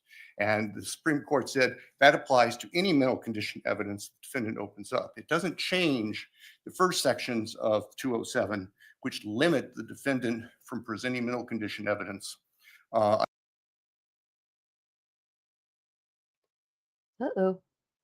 We're buffering. Let me just refresh it. So once again, it's our position that You the look so proffered bored. evidence, the request from the defense talked about and explained his demeanor is not admissible. The defendant also now argues that they want to offer evidence of his mental condition to rebut what they anticipate to be state's evidence about defendant's behaviors. I can tell the court right now, and Mr. Nye, I think, mentioned this a little bit earlier, we don't intend to offer that. I mean, there is certainly a lot of, I think from the defendant's point of view, negative stuff from co-students and faculty at WSU, but we are not planning on relying on that. So to the extent that that's the issue, it's premature and it may never come to fruition because we don't want to open that door. We don't think that's necessary. Defendant now next, and again, this is a bit of a moving target, says that there's a question about his motor skills that would affect his ability to actually commit the crimes. The problem with that, at the risk of going into assessing credibility, so I'll touch this very quickly, Your Honor, is what we already have from defendant's experts, particularly Dr. Orr, is she talks about the developmental disorder impacts being limited to in the past, page 16 of her declaration. She said the motor problems have not impacted his functioning significantly in many years, page 19. She said she observed the defendant manipulating items effectively during her evaluation, which would be contradictory to what the defendant argues, which is not in Dr. Lewin's report. The defendant argues that he's physically incapable of committing these crimes. To whatever extent, that is irrelevant, we submit on the issue of guilt. It appears to us that what Dr. Lewin has to offer largely relates to the penalty phase. Indeed, he wasn't disclosed as an expert, and we aren't going to play hardball with these deadlines, but his disclosures came out as we were moving into the disclosure for penalty phase experts, not guilt phase experts. So the state's position is twofold here. First, we'd ask that the court enter order prohibiting the defendant from offering evidence about trying to explain the defendant's demeanor in court when he's not on the witness stand. It's irrelevant, it's immaterial, it's certainly prejudicial, it's going to confuse the jury, it invites appealing to the jury's sympathies. And then the second thing is we'd ask on this issue of the motor skills that the court simply reserve a decision on that until the door is opened and we have specific things that the defendant's experts might wish to rebut, whether through experts or through cross-examination. So that's the state's position, Your Honor. Thank you. Short and sweet. Love that for us, but this isn't going to be. Judge, the court should consider as an offer of proof on, as it relates to this issue, the initial expert report that was provided in the fact phase of Dr. Orr and Dr. Bryan, and Dr. Lewine's report was attached to our reply for the basis of substantiating that our argument is that this is a neurological, biological disability. We are not taking the position that this is a mental condition. Clearly in the state of Idaho, one of the guiding cases regarding mental condition. Is there an inconsistency there? Because it seems like on the one hand, you're arguing that his autism spectrum condition shouldn't be used as an aggravator, as a mental health condition. I mean, yeah, it shouldn't be used as an aggravator, as a mental health condition. On the other hand, you're arguing is not a mental health condition under 207. So I think that it's really important. I know that you group these two arguments together. This issue that I'm talking about right now has to do with the fact phase, the guilt phase of the trial. Everything related to aggravator is at a different But phase. are you But taking the position that it's a mental health condition as it relates to aggravation and not a mental health condition as it relates to guilt phase? I don't think we've said anything about it being a mental condition as it falls under, 18207. We're talking about this being a neurological, biological disability.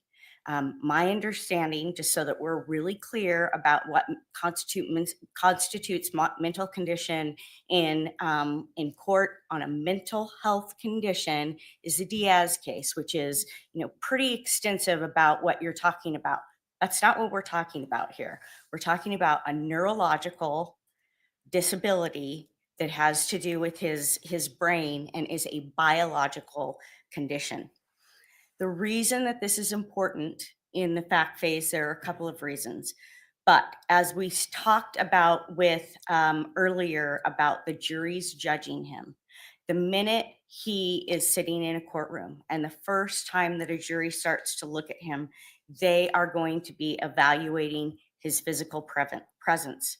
They will be judging his facial expressions, his posture, his movements, his interactions with counsel, his responses to evidence that is up on the screen, his responses to emotional testimony, and his eyes.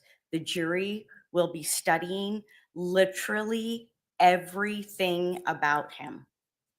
We must, as his attorneys, be able to tell the jury in opening statement that he has autism spectrum disorder and that they will hear testimony that it is a neurological and physical condition or a developmental disorder.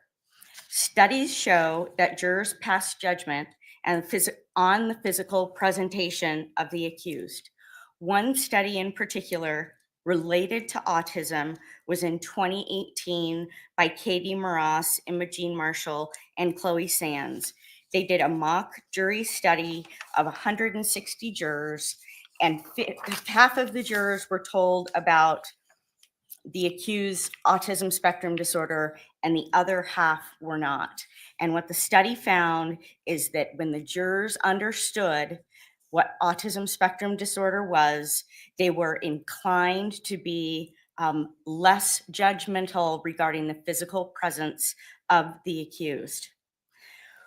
While first impressions of autistic adults are less favorable, studies like the one that I just referenced show that informing of observers of the ASD diagnosis results in significantly more favorable consideration.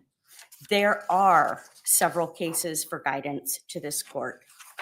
State versus Spur, 921 AD 1335, a New Jersey court from 2007.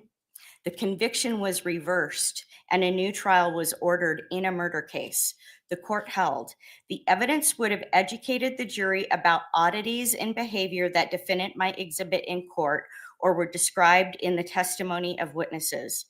The testimony is equally relevant to defendant's effort to have the jury understand any unusual demeanor or mannerisms he may have as a result of ASD and to explain his asserted shortcomings in perceiving and reacting to basic interpersonal cues when engaging in social interactions. He must be permitted the opportunity to present at trial evidence that tends to prove that he has a medical basis for such behaviors in order to explain himself and his condition and thereby to lessen the chance of being misunderstood by the jury.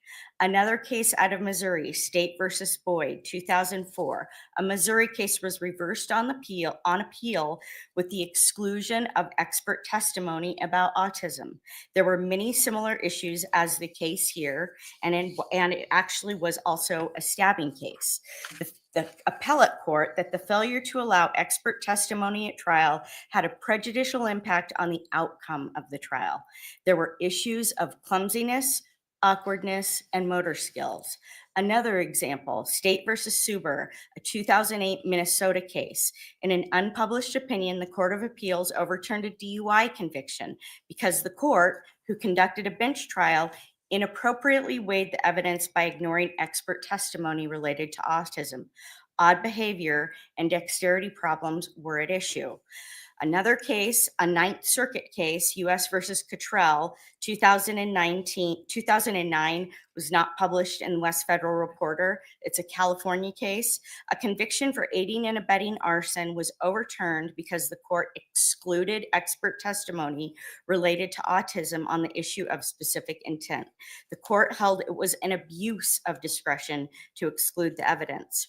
There's also a brand new law review article out of the University of Alabama, March 4th, 2025, by Jenna Hayes, published, called Autism, Culpability, and Sentencing. It was just recently presented at the American Psychological Law Society conference, and it addresses many issues related to autism spectrum disorder in the criminal justice system, with strong recommendations that expert testimony at trial is critical. The jury needs to know from the very outset that they will hear testimony about Mr. Kohberger's autism spectrum disorder generally, and how his physical presentation in the courtroom should be considered. For example, aside from his flat affect, piercing stare, stiffness, holding still, when emotional evidence or picture evidence comes in that a neurotypical person will react to, he will not react. And that is only because he has a physical disability that prevents a neurotypical reaction. It would be unfair for him to be judged for that given his disability, or at the very least, the jury Leave him needs out to of have court, some then. understanding of why that may be. As for issues that relate to state of mind, it does depend on what the state offers. We agree with the state on that aspect. If they stay away from the issues regarding cleanliness and a missing shower curtain and speed in which the crime occurred, and wearing gloves, or showing him at various places wearing gloves with some sort of negative attribute that he is doing that to hide DNA as opposed to what's going on with his autism, it's our position that that opens up the door to the opinions that the experts have expressed. As it relates to I didn't understand the reference to speed at which the crime occurred. well, there's the state, there's a disclosure by the state Right? of one of their I detectives. understand the detective's statements, and you have in the report a reference that he has a historic fine motor skill issue, and you have no expert testimony that he would have been incapable of doing this. I don't know that we would seek to offer an opinion that took it that far into the jury province about no capability to do this, but in terms of his fine motor All you've dexterity issues. disclosed is a historic issue with some fine motor disabilities, like not being great at tying his shoes. Well, I disagree that that's all that the expert said. The expert indicates he has problems with dyspraxia and went into great detail about the issues that what she saw with fine motor dexterity as it presents to this day. He did absolutely have those issues as a child, and there are still things that are present in him. And Show us you the know, to the proof. extent that that's an issue, the best person to explain that to you is not me, but perhaps a more of an offer of proof beyond this outside of the presence of the jury. So what you would know, the testimony would be that we would offer on that issue, or giving us direction to specifically go get information about that issue that we might try to elicit. But I don't want my representation to you as a non-expert, as a lawyer making this argument. I'm not qualified to tell you what's going on with his exact dexterity issues. He has fine motor skill issues. He presents odd physically, and it is a different presentation with what he's got than someone who might be sitting in a courtroom, perhaps with missing a hand, for example. Another significant issue that is impacted by his ASD is his decision and ability to testify. The Burr case is instructive because part of the basis for the reversal was Sorry, lady, but a missing arm would have you more effed up than if you're autistic. Believe you me, I'm missing an organ and it's not fun. I'll take the autism over the missing organ any day. So that's a bad example. already very difficult for him. Bad example, lady. If we cannot let the jury know about Mr. Kohberger's autism, the decision about his testifying will be nearly impossible for him and for us as we guide him. We need to avoid misperceptions of the jurors, and the only way to do that is to inform them. The cases I have referenced discuss how the constitutional right to due process is violated when a jury does not get to take into consideration this specific type of evidence. There's one other way that I want you to think about this, one other frame of mind. Imagine if you do not let this testimony in phase one of the trial, and the jury convicts Mr. Kohberger. How angry and misled might those jurors feel when they learn in mitigation, where without a doubt this comes in at mitigation, that he has this disorder and it has them second guessing themselves. We must avoid that possibility. We ask for an order to allow its admission. We are not asking for carte blanche ability to lay all of that out in opening statement. This is something where we have no problem, where we take a step-by-step approach, but we've got to be able to tell the jury in opening statement that he has ASD. Thank you.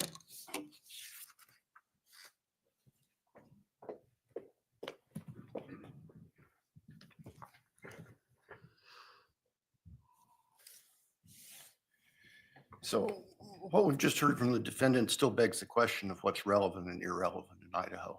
And I think the case law is clear to the extent there is case law that the defendant's appearance when he's not on the stand is not relevant. I think that the court, if it has concerns about that, could add language to the ICG 202 that talks about the type of evidence the jury can consider, to say the jury may not consider the defendant's demeanor as he is seated in the courtroom if the court feels that's appropriate. I'm not sure it's necessary because 202 specifically lists what jurors can consider, and the defendant's demeanor is not part of that.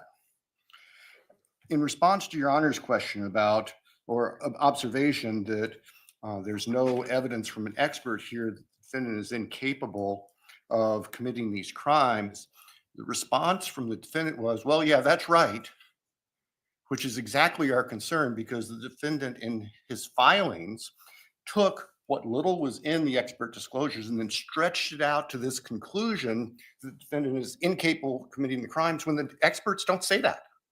I mean, they are essentially creating an opinion that doesn't exist. So, Your Honor, our request stands. Certainly the evidence that's being proffered about his demeanor is not relevant. It shouldn't be admitted. And if there's an issue that comes up about the defendant on the stand and his appearance there, I think we can address that as it comes up. Likewise, if the state opens the door to questions about the defendant's behaviors, which we are not intending to do, we can address the issue at that time. So we'd ask the court to defer any kind of ruling on those hypothetical situations. Thank you, sir.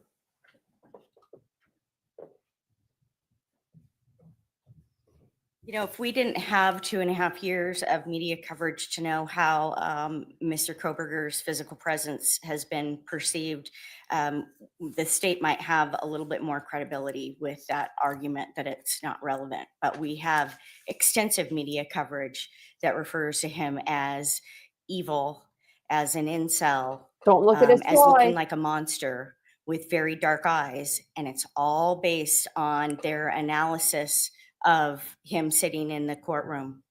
Pardon? None of that is his autism spectrum, what you just mentioned. But his physical presence is what the media has been judging, which is the same thing that a jury is going to do. So my point is that for the state to say that it's not relevant, we actually have in this situation the ability to point you to the fact that that is not true.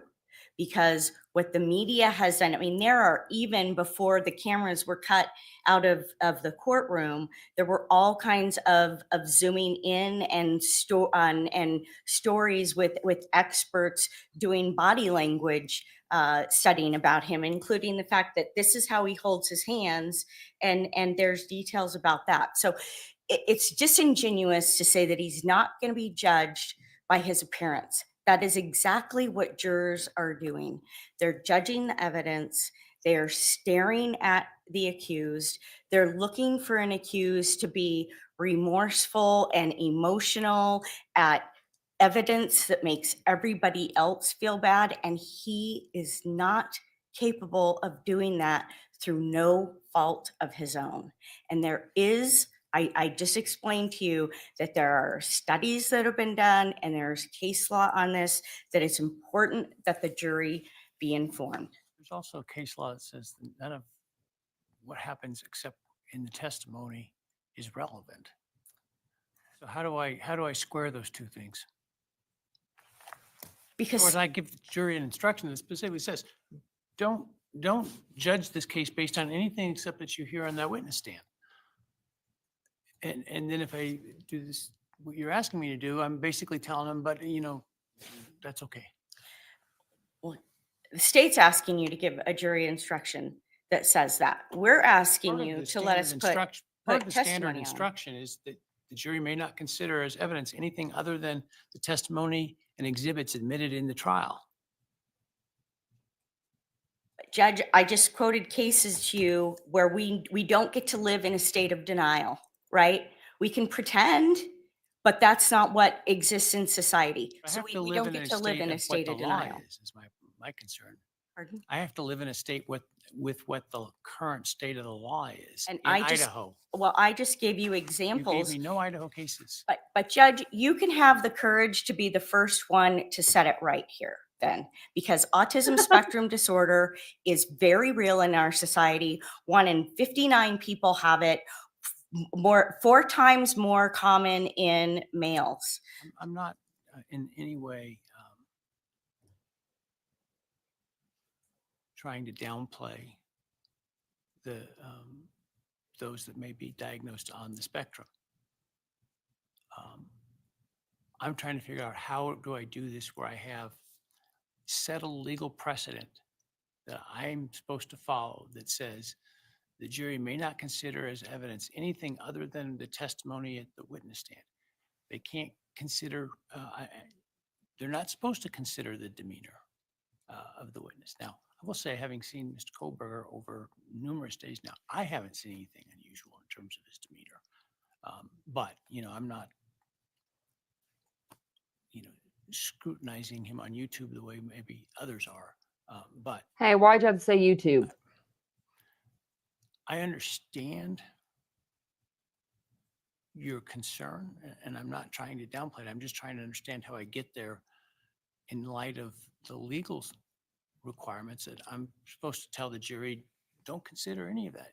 Maybe the way is to say, the way the parties appear, what happens at counsel table is not evidence. You shouldn't be concerned about it, and it should play no role in your decision. Would that do it?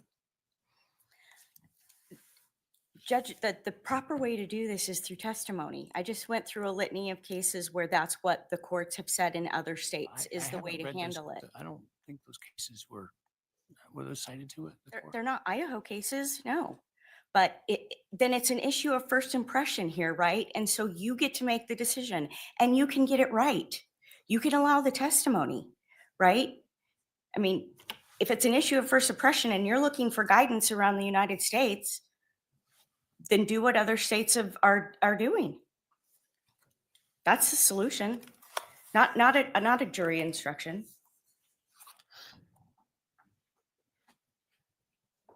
I'll take the matter under advisement. The council cited cases that weren't cited in the briefing, so I'll need to look at those.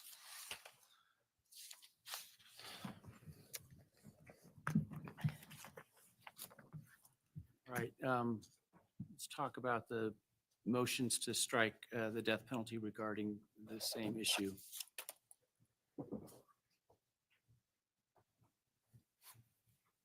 All right.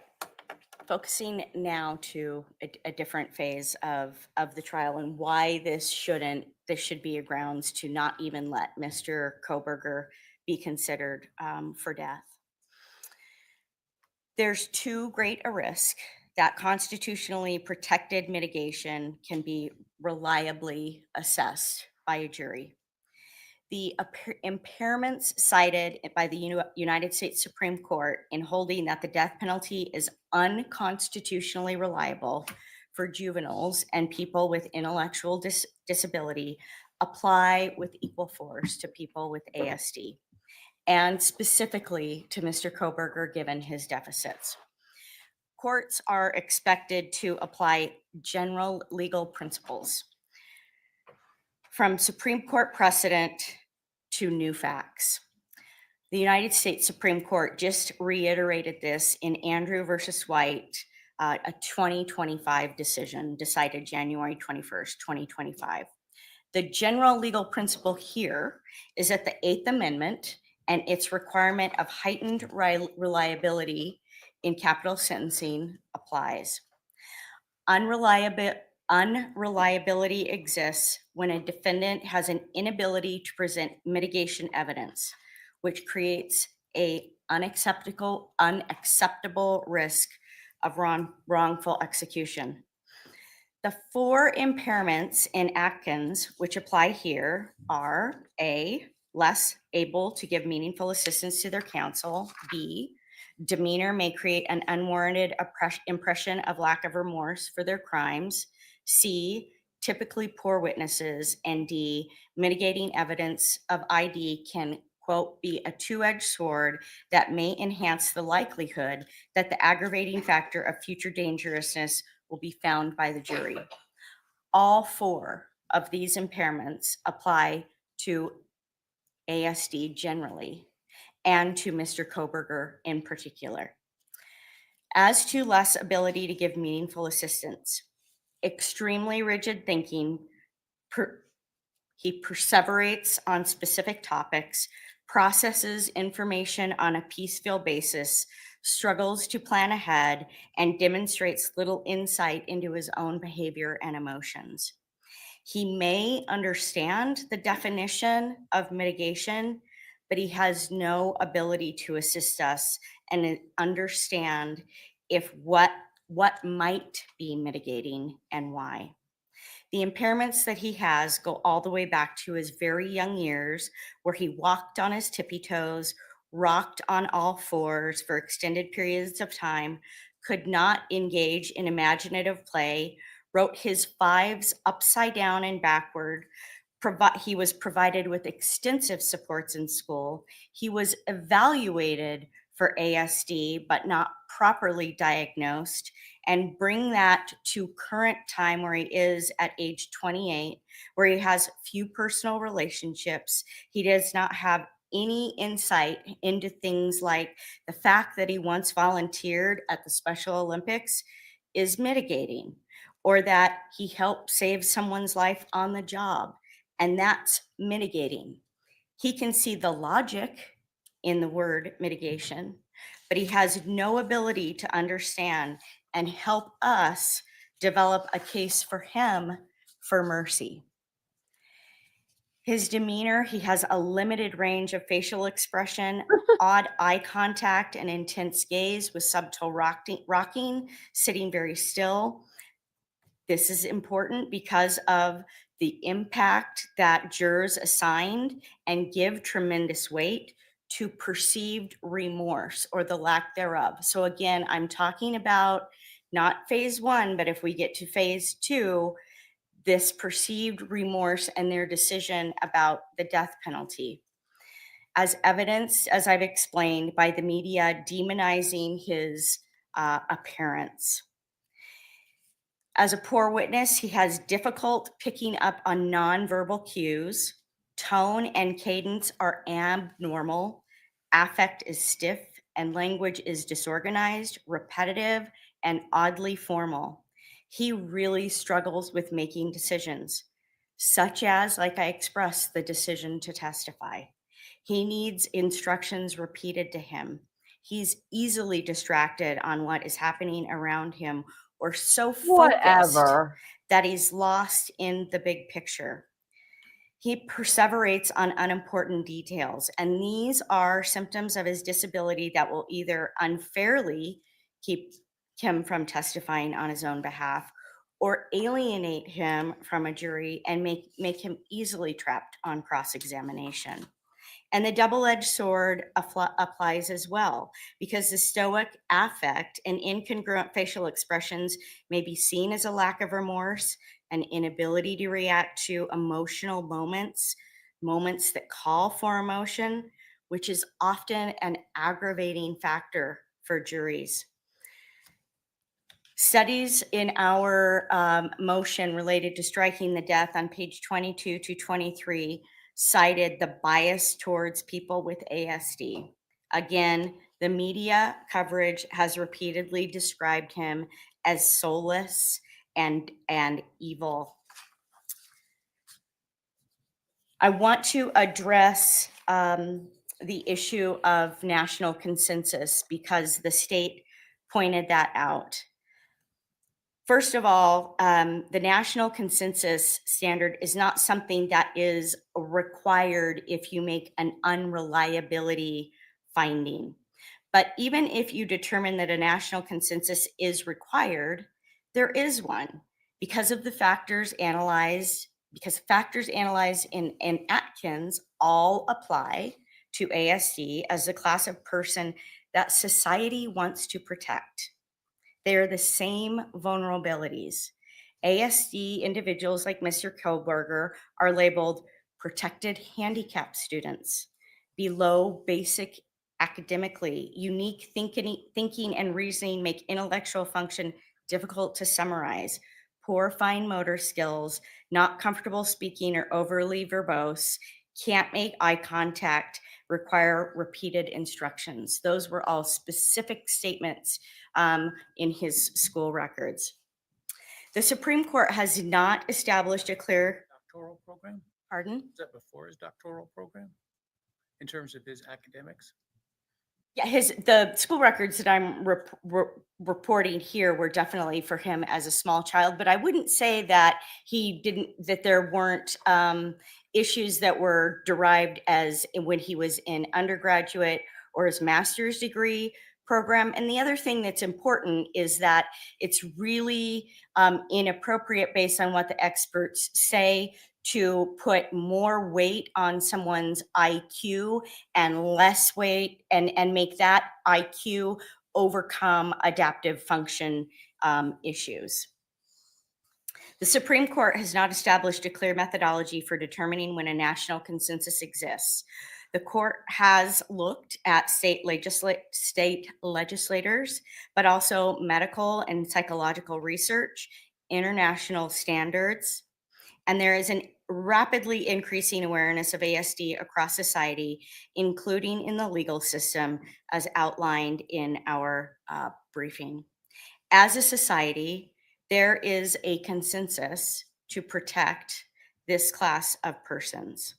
And if you don't agree that any of those arguments are convincing, then some court needs to have the courage to be the first to declare a consensus, and that should be you. Thank you.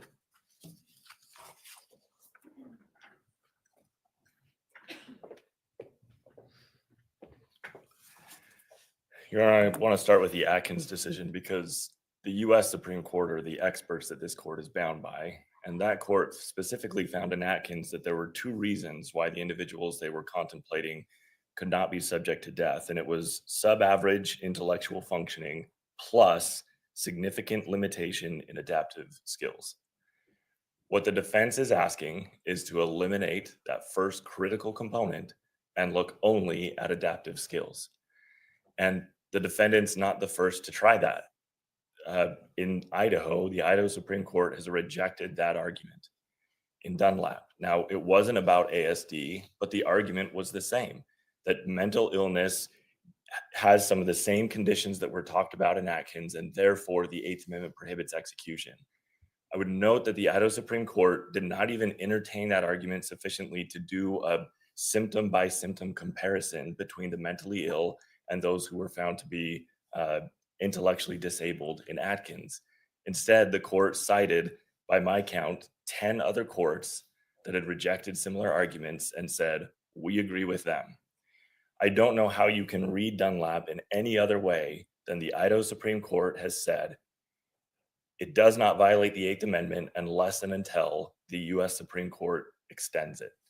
And they haven't done that, and they still haven't done that. Now, on the national consensus issue, national consensus is a critical part of an evolving standards of decency claim. It's at the very heart of that claim. That's what it means. An evolving standard of decency requires some kind of national consensus. And the critical place you look for that are the actions of state legislatures. Not a single state has said that someone with ASD cannot be executed. They cited to 2 states in their brief to support their claim. Neither of them have laws that preclude this. In fact, their laws, both passed within the last 5 years, did add to the list certain mental illnesses, but they did not add ASD. That means those legislatures considered which mental illnesses should we add to this list and rejected the idea of adding ASD. So that's not the national consensus that the defendant would need for this type of claim. Based on Dunlap and the plain language of Atkins and the complete lack of any kind of national consensus, we would ask this court to deny the motion. Thank you.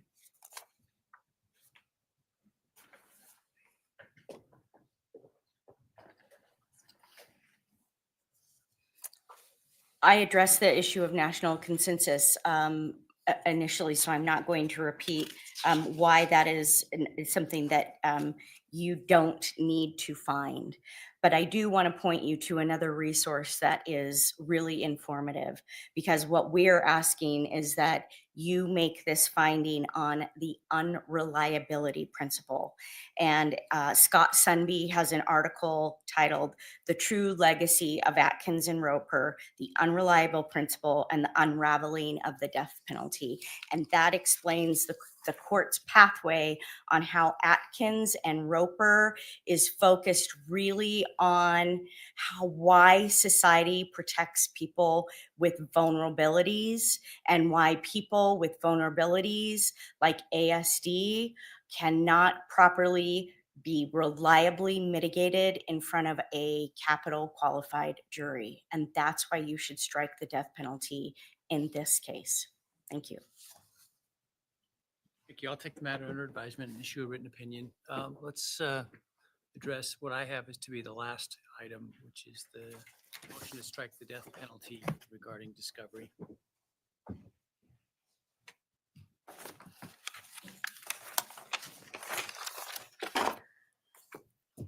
Your Honor, we are asking the court to strike the death penalty as well as issue some additional rulings in this case as it relates to the discovery issues. Your Honor, we're asking the court to look at this not as a Brady violation, but as a due process violation. And it's important to understand a little bit more about the discovery to do that. First, I'll start with defense counsel's obligation. In any case, defense counsel has the obligation to meet its constitutional requirements of effective assistance of counsel, and that means that we have a duty to investigate any of the state's claims and review the state's discovery. There's a heightened sense of that responsibility in a capital case. Death is different. That's been said time and time again throughout the United States and state courts as well. So we need to be able to review all of the discovery. We need to meet that obligation, and we cannot. 68 terabytes in our briefing. I won't repeat it all here, but I don't have a clue of what's in there in some senses, because I don't know how much of that is music, how much of that is video and movies off personal devices? How much of that is things that no reason to look at? Well, the problem is, Your Honor, there is a reason to look at it. There are tons and tons. Why didn't you bring a motion earlier asking for intervention to have me do other things and rather waiting to tie it to the death penalty at the end? I'd say that's a bit of a mischaracterization of what's happened. The first time we met, you told me about having received the state's discovery in the number of terabytes. And the first question I asked you was, have you looked at it? And you said, no, you hadn't yet looked at it. And we talked about the trial date, and I moved the trial date back a little bit for that. And I haven't heard a word since then that you haven't had enough opportunity to review the discovery or to do the discovery. Well, I'm here to tell you now that we haven't reviewed all of the discovery. Over the course of the case, there have been multiple emails and letters back and forth with counsel about discovery. We've had motions to compel discovery. When I first met you, I was very candid with you about the size of discovery and that our team had not looked at it all. Since that time, we've continued to receive additional discovery. And probably most importantly, that brings us to now. Why now? I think that's a fair question. Since we began with the expert disclosures, and I'm not going to go all the way back through that, I talked about that exhaustively, but that was a real turning point for us. That when you're moving along with a schedule and a pace, in this case, especially with the sizable amount of discovery, and I want to tell you what's in there in just a second too, but we're moving along at a specific. Man, was everyone and their mama watching this? Let's refresh it. It seems like it goes faster when we just refresh it. Maybe. Uh-oh. Maybe I shouldn't have refreshed it. Diligently Okay. to get motions Look at the filed, look at the and to judge. get our other motions that were being heard in January prepared, and to meet our expert disclosure. And now in the time since January 24th, we've had repeated meetings with experts with new information here to find out what it means, new information there to find out what it means. And it just hasn't allowed for enough time to focus on the discovery. And that's not all. Oh. We have these motions in limine. We've talked quite a bit about the dollhouse and the issues with the dollhouse. That takes time. Everything like that takes chunks of our time. We don't have all the discovery. The dollhouse is in, and that discovery consists of thousands and thousands and thousands of pages of police reports. I know the court has a little bit of a glimpse of that. The court asked the state to give them Detective Mowry's police reports that he authored. I think it took him 10 days to get them all gathered up to the court. That's one officer. That's just one officer. We have, I think, over 15,000 photographs. 4 years in the fall, No, the homicide. no. It's 3 years in the fall since the homicide. Mr. Kohberger was arrested. Fall of 26 is what I was referring to. So 3.5 years. The homicides happened in 2022, November. May So 26th we are November. 2.5 years since that happened. We're in 2025. Would be 3 years in November of 2025. Happened in November of 2022. Oh, you're right. Never mind. It's been a long day, Your Honor. It's been a long day. I'm off it by a year, and I feel a lot older than that, than having aged more than just a year in this hearing. But regardless, he said he's at aging. what point are you ready? Does that mean that no case where there's a lot of data, can we have the death penalty? Your Honor, that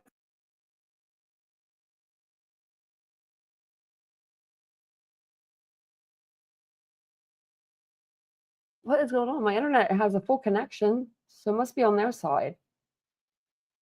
ready. And then things have happened since that point in time in this case that have set us back. The skeptic would look at this and say, well, this is what Judge Boyce did when there was a last minute discovery issue. This isn't a last minute discovery issue. And it seems like this could be viewed as being calculated to try to be a method to get the death penalty off the table by waiting until the end to bring to the court's attention the contention that you can't get through all the discovery. I'd ask you to look at the things that have happened since I would say our status conference, the first time we met, when I was hopeful that we could get through a number of the things that we still had left to do. There are things that have occurred that have taken an extraordinary amount of time. There are a lot of things that we haven't had a chance to look at yet. We continue to go through discovery as rapidly as we can. We're just 'Cause not you going to get through investigate all of it by everything. the time we get to trial. Part of that is the way that it's organized. And that's why part of our request is to have the state give us the documents they rely on. And With giving hot documents is if they don't point out a document that you later say, oh, we should have known about that one. Now somehow they're culpable for not seeing the document the same way you did. And so that's why courts are very hesitant to employ that remedy, because it makes the state kind of do your job for you. Your Honor, I would let the court know how we've received discovery in this case. And this has been a topic between counsel since the initiation of the case. The discovery goes to the police department, and then sometime later, the state gets it, and then they get it to us. So there's a delay already, but the documents don't come in any organized fashion. When you received all of Detective Mowry's police reports, those would have been scattered over probably a year for us to get. We litigated the video 1112 King video. We litigated that for about a year before we got the full copy of that. Those are all things that take time, and we are now months before trial with the cumulative effect of what's happened. And we now are faced with the issues with expert disclosures. Hearing the state today, I don't expect they're done trickling in expert disclosure after expert disclosure. At what point is it enough when we can be counting on that's it, we can get ready? The court's discovery deadline came and went. A lot of additional discovery has come past that deadline. At what point is that enough? I'm picking up more discovery today if I can meet up with the prosecutor. Is it a penalty-based discovery? I don't know. I haven't seen it yet. That's part of my problem is I don't know, because you're very vague about what it is you haven't been able to do. Well, let me tell you then. There is surveillance video from all of the university, all of U of I, and there's probably some pretty critical places where that discovery or where that video exists. I haven't watched that. I've sat down to watch it on several different occasions, and other team members have sat down to watch parts of it too, to try to see what's there. The way we've received it, it's not labeled in any fashion at all. I can open up a folder and I can look at something and figure out what date and time that's from. And there's multiple cameras and multiple days. There's no index, there's no guide to what it is. So I haven't looked at all of that. There's a couple of additional video footages that I haven't looked at. Now, if we want to start talking about cell phone data and third-party digital data, I have an expert who said it would take 3 years for him, an expert who knows how to do this, to go through every single piece of that. Now, he's been through a lot because we've had a little bit over 2 years to work on that. Not a full 2 years because we haven't had that discovery for the full 2 years. But there's quite a bit that I haven't looked at. I don't have an expert giving me even a report. We're not completed with that. I think I've read most of the police reports in this case, but I haven't read the thousands and thousands and thousands of tips that came in on this case. Don't think they're all not relevant though. Recently, we came across a tip just in trying to work through some of these issues. We came across a tip that would appear to be an alternate suspect, and we're trying to work through that as rapidly as we can. It was quite a surprise to come up with that. There's got to be more in there that I need to know. We were disclosed a bunch of email communication between different law enforcement officers, different lab personnel. I probably have read about half of those by now, and different parts of our team have read different parts of it, but we don't have it completed yet. Those are some quick examples that I can give you. I've looked at every picture, and I believe I've read every police report. There's a lot left to do that could have things that are favorable to Mr. Kohberger. In January, I had to stop doing that because I had to start worrying about the expert disclosures that we didn't get. I continued that through February. We've responded to the motions in limine. We've responded to the dollars. No, she's been worried about that other case she's working. With our mitigation experts. We're meeting the deadlines that are set out, but there's only 24 hours in a day. This is what's happened here is not satisfactory. That the discovery is not in an organized fashion. It's not in a searchable fashion. We've encountered documents that have been locked, most critically, the entire DeSales record for Mr. Kohberger's education at the DeSales University. Those were locked documents. They were a complete mess. It took one of our team members probably 10 days to get them in an organized fashion where we could understand what document went with what other type of classroom or assignment or other event. I will tell you about the motion in limine we didn't discuss today, the self-authenticating records.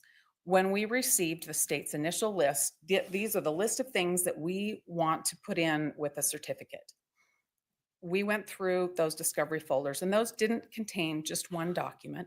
They didn't even contain a document that made sense about what the state was trying to do. That took me personally about 10 hours to go through all of those folders of discovery so that I could write a response to that. The state replied, abandoning one. Real quick, if there's an alternate suspect, she would have been working on that crap this whole time. She would be living, breathing, everything. Alternate suspect. Give me a break, Ann Taylor. There's no alternate suspect in this case. Come on now. That eats up those minutes. In this situation, Your Honor, it's not that we saw what Judge Boyce did in Vallow and thought this is a great idea. We are at the end of our rope doing everything we can. And I know about what Judge Boyce did.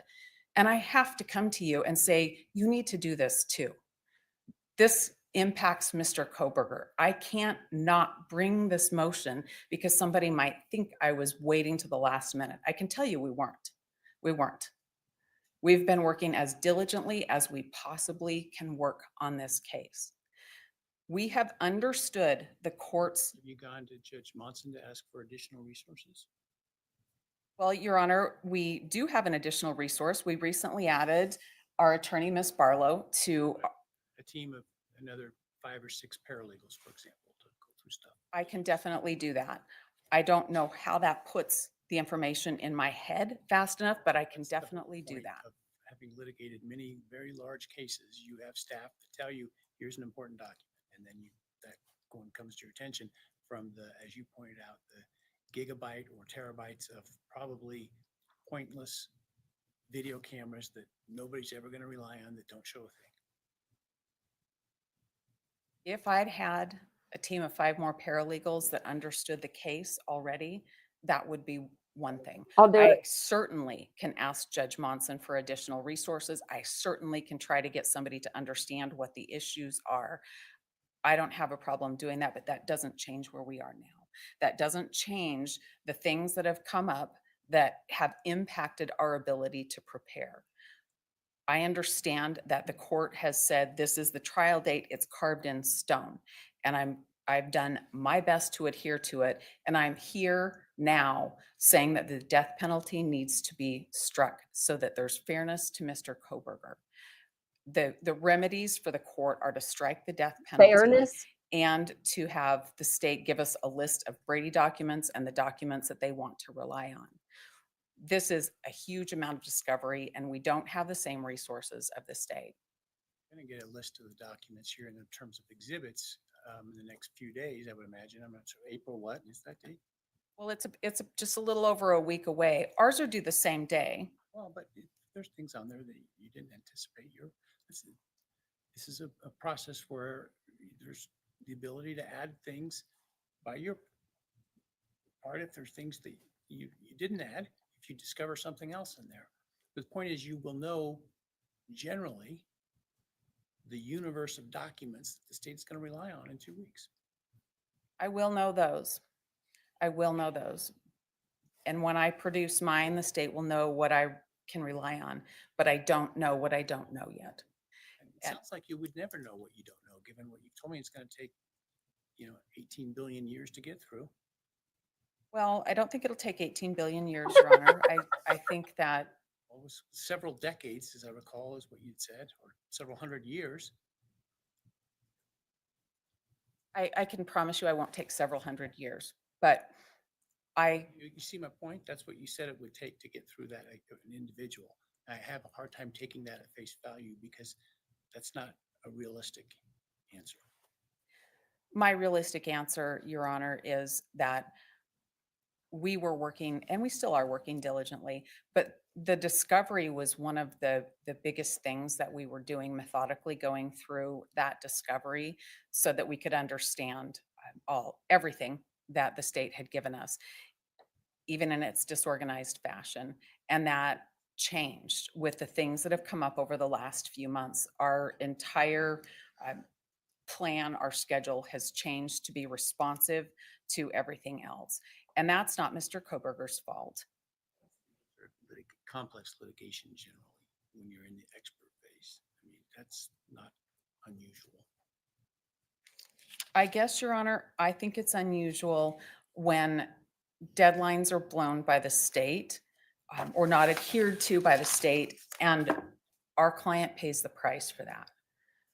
So I do think it's unusual. I think it's unusual to receive discovery where you might get 23 pages of a transcript, and then 4 weeks later, you get the rest of that transcript. We have had to match up discovery every step of the way. I don't think that's usual. I think there are things that have occurred in the path of discovery that are not usual at all.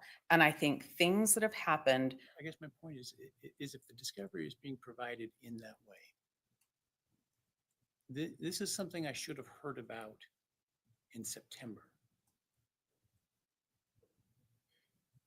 I advised the court that we were not But you had not yet gotten through things, but you didn't advise that the pattern of the way you're getting discovery in terms of, incomplete here and incomplete there, et cetera. That's all new.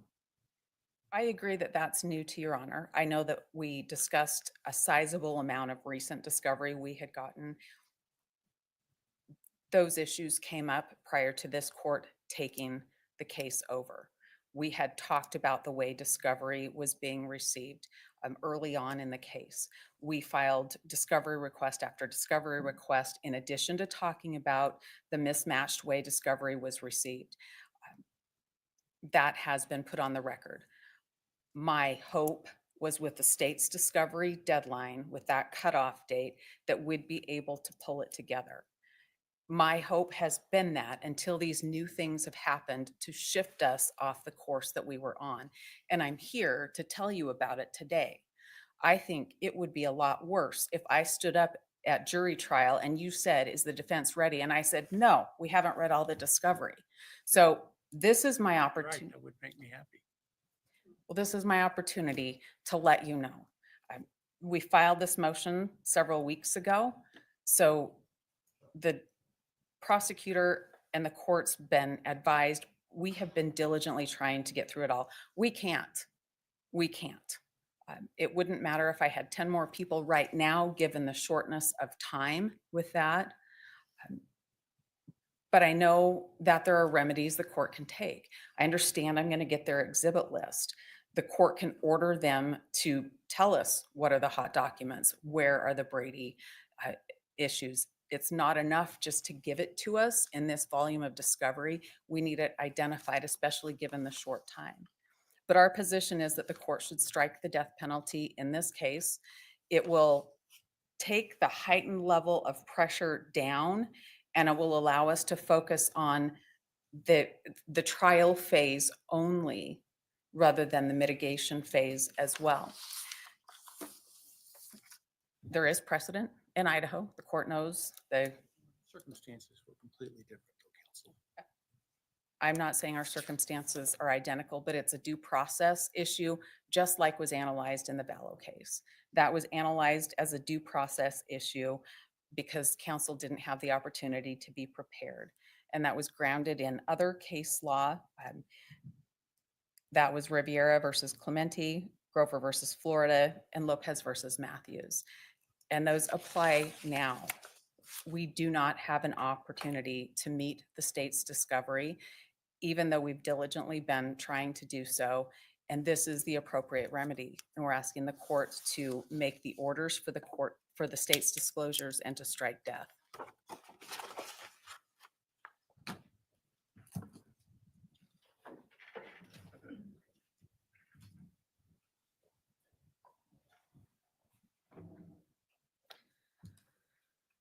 Judge, in this case, the state has made every attempt to try to comply with Rule 16. 7 days after defense counsel entered her notice of appearance, she indicated she wanted everything that we had. And we started the discovery process.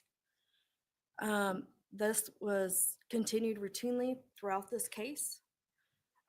Generally, documents such as police reports, lab reports, etc., were bait stamped and then turned over, and essentially turned over in the same way that we received them, in the same order as they were done and turned over by various investigating officers or whoever.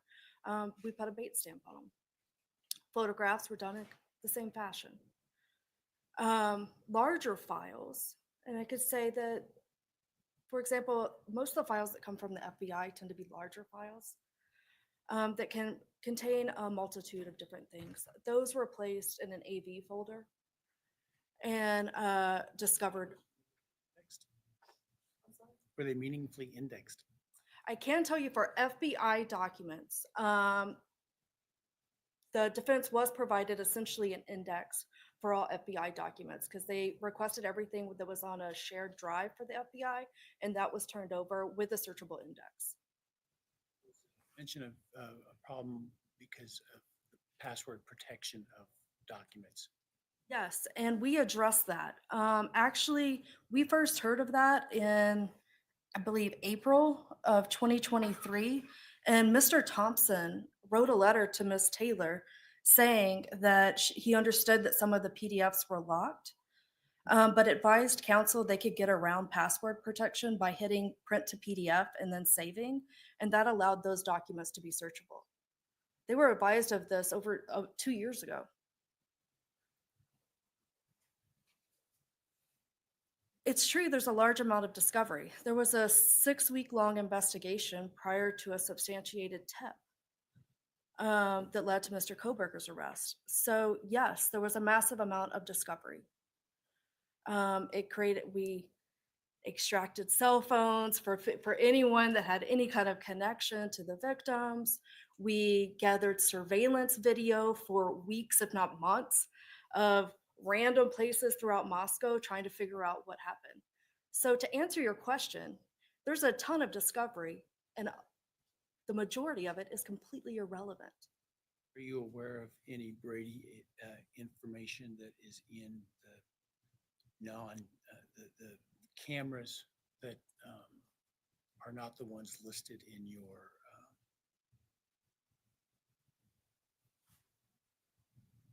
route of travel? And No, Your Honor, I am not aware of any Brady material, any exculpatory material that's within those videos.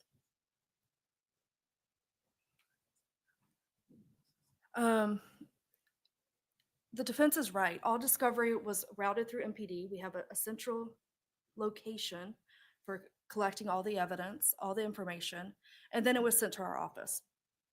And then it was primarily reviewed by myself and Mr. Thompson, given approval, and then immediately sent over to defense. Files were kept in the same way by our office as we've discovered. That's how they've been maintained. And the parties are just on equal footing in this regard. Defendant's motion is just replete with these mischaracterizations and just completely false assumptions. For example, they say that there's so many investigators involved on this case. While that might be true that there were many investigators involved on the investigation, those investigators don't help us in the administrative task of organizing and sending out discovery. Further, we do have a PBK case management system, but it is not at all the way that it is described in the defendant's motion.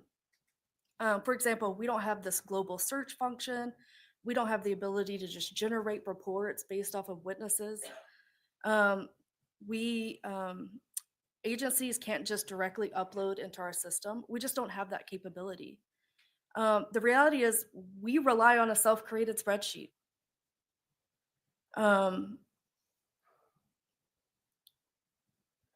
Throughout the case, defendant has filed over 20 separate requests for discovery.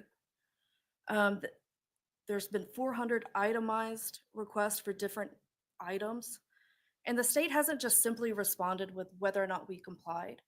We directed them specifically to where they could find that specific item, if it existed, the location, the description, and the date that it was discovered. I would just go back to that massive dump that we were talking about of the 50 terabytes of data. Defense has had that for over 2 years.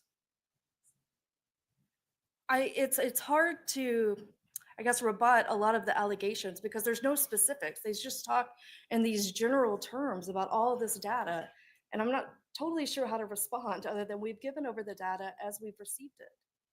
And they've had the majority of it for several years. Most importantly, defendant has not specifically pointed to any particular piece of evidence that has been withheld or any actual prejudice suffered, and instead just points to the vast amount of discovery, which we have absolutely no control over. The state has in good faith complied with our discovery obligations, and there's just simply no basis for a sanction. And so we had asked this court deny their motion. Thank you.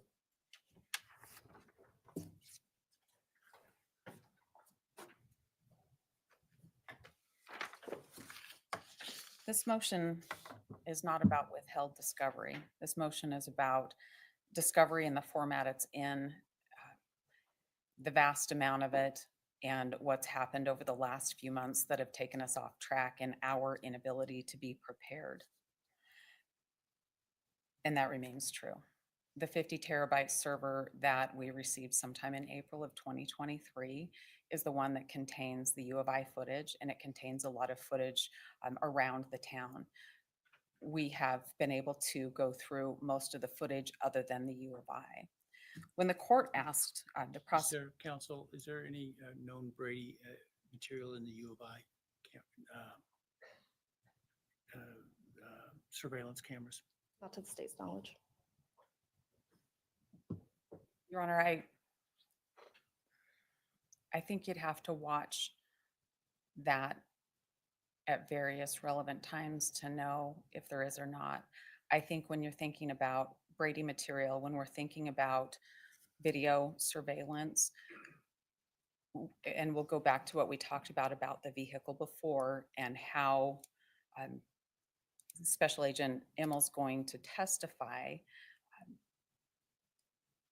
there very likely are vehicles, light in color, white or silver, on all kinds of different cameras. Those could be Brady depending on what he has to say, but they should certainly be looked at. We're trying to look at that as quickly as we can to understand that. We've watched a lot of the video that's contained on that server. Also on that server are vast amounts of bank records, vast amounts of cell phone for all of the people that Ms. Jennings mentioned, the deceased and people close to them and other people. They've indicated that their experts have examined that and found no connection between Mr. Kohberger and the decedents. I'm grateful to have recently learned that. I mean, that's what we believed, but that was in that March disclosure when they said that they'd examined those, and those were computers, the 7 computers, I believe. It's that kind of thing that takes a lot of time. In addition to that server, there's all of the other information that comes in different ways. I'll give you an example of the delay. We received a lab report that was dated March 30th. The state received it March 30th, and this wasn't this year. This was obviously not this year. It wasn't even last year. We didn't receive it until May 8th. So the delay going from Moscow Police Department getting it, the prosecutor getting it, to getting it into our hands, that's well over a month. That's a long time for delay for the routing process. I think it's important to realize that the FBI index we have, you can't push a link and get to the document, but I do at least have that index. When we're talking about locked documents, the print to PDF, that's the problem. That's the steps, the additional steps that it takes when we're talking about thousands upon thousands of pages of documents. I think it's hard to imagine that there's not material somewhere in there that isn't favorable to the defense in some way. We recently found that, and we found a pretty good lead that we're trying to follow up on. And that is really what it comes down to. This is not Dang it. She let her talk. I don't know if that's me or if it's the court, but I usually don't have any internet follow up troubles. on. And that is really what it comes down to. This is not organized data. It's not easy to go through. We've made substantial steps. The due process requires that something be done.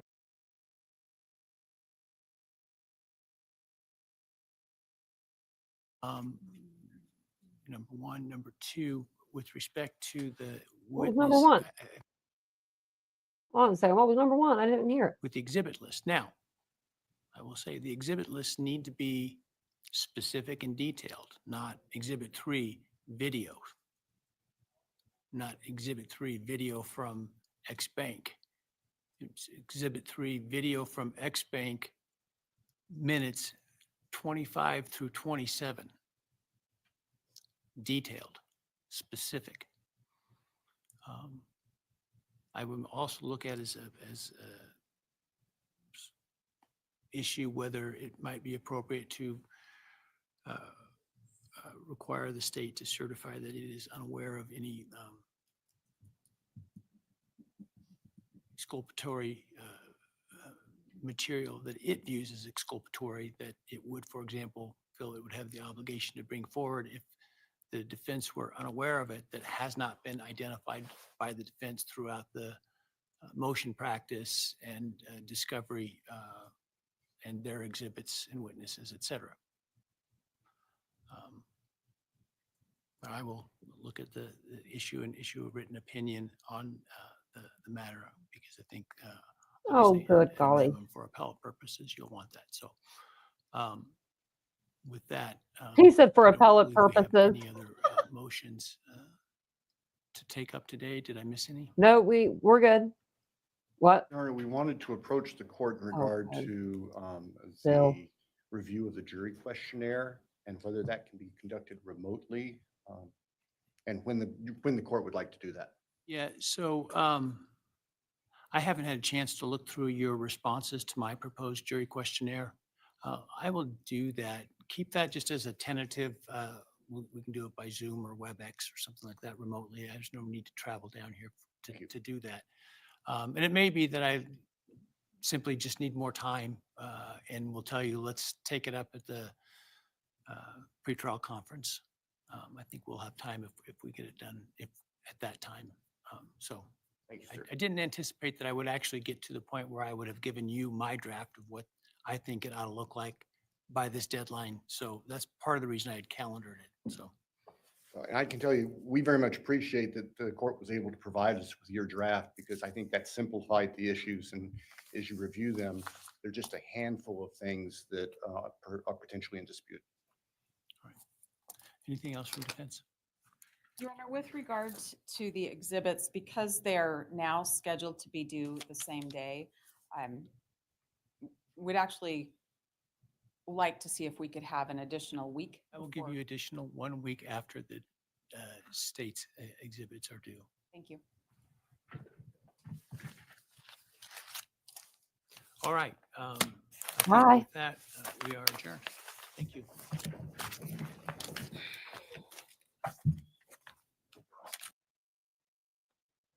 Woo, we made it. Oh, okay, look at me, I'm small. Okay, there I'm big again. Big again. Okay, I was about to grab my mic, but I have a wireless mic one, so I don't need to do that. But wow, okay, that was a lot. That was a whole lot. If you missed any of these part two, it was a lot of back and forth, death penalty, if this evidence is going to be put in, if this was allowed to be put in. It seemed like everything he needed to get, he's going to write everything out on the second half of the live.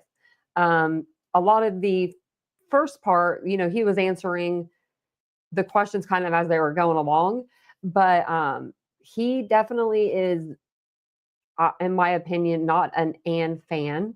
I think that when he talked about like disbarred or whatever, like I think he kind of felt bad after he said that, because he kind of was like, I've had a fun time with you, and I'm just like, oh God, he doesn't love her.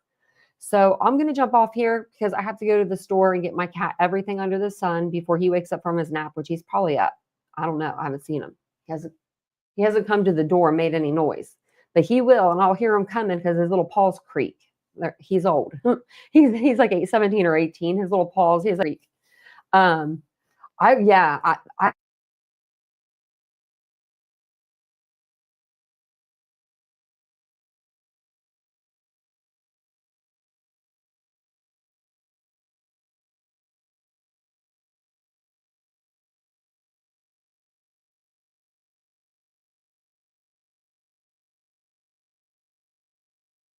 Okay, can you guys hear me? Okay, can you guys hear me now? For some reason, my mic went off.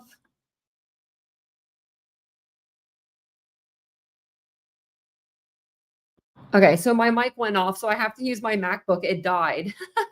I have another one. I just don't have it like right beside me to turn it on, but I'll just use this mic. It's fine. But thank you guys for being here. I appreciate it. I'll be back. I might be back on tonight at 9:15. I'm not sure yet. Just depends. If I do have a video. It's like all about Bryan Kohberger and just like it's like brand new. It's from the CW.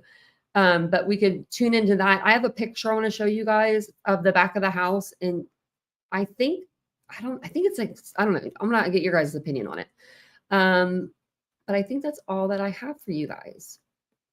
And I'll be back here either tonight or tomorrow night, but I might come back tonight. You never know. With me, it'll be like 9:15. I'll be like, what am I going to do? I'll be like, I'm supposed to be live. But if I do come live, it might be a little bit later, like 9:35 or something. But thank you guys for being here. I appreciate it. It's been real. It's been like 8 hours with y'all.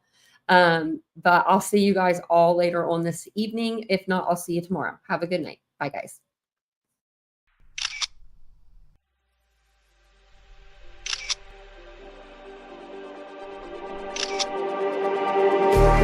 Just like the street lights lit this town, like a fire in a blaze, gotta burn it down. Can't be afraid to leave this out.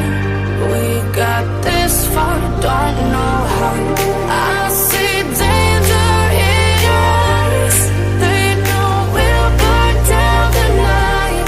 Coming just like the sunrise. You know that we're gonna let it out. Tonight, we're gonna let it out. Tonight, we're gonna let it out. Just like the sunrise, we're gonna let it out.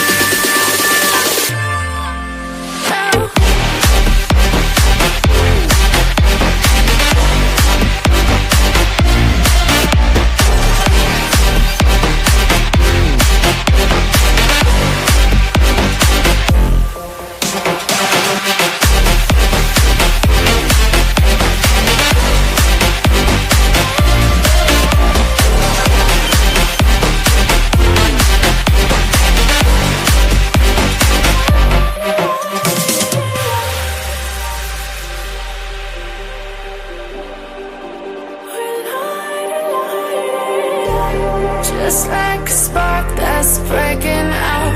Can't make a stop, can't turn back now.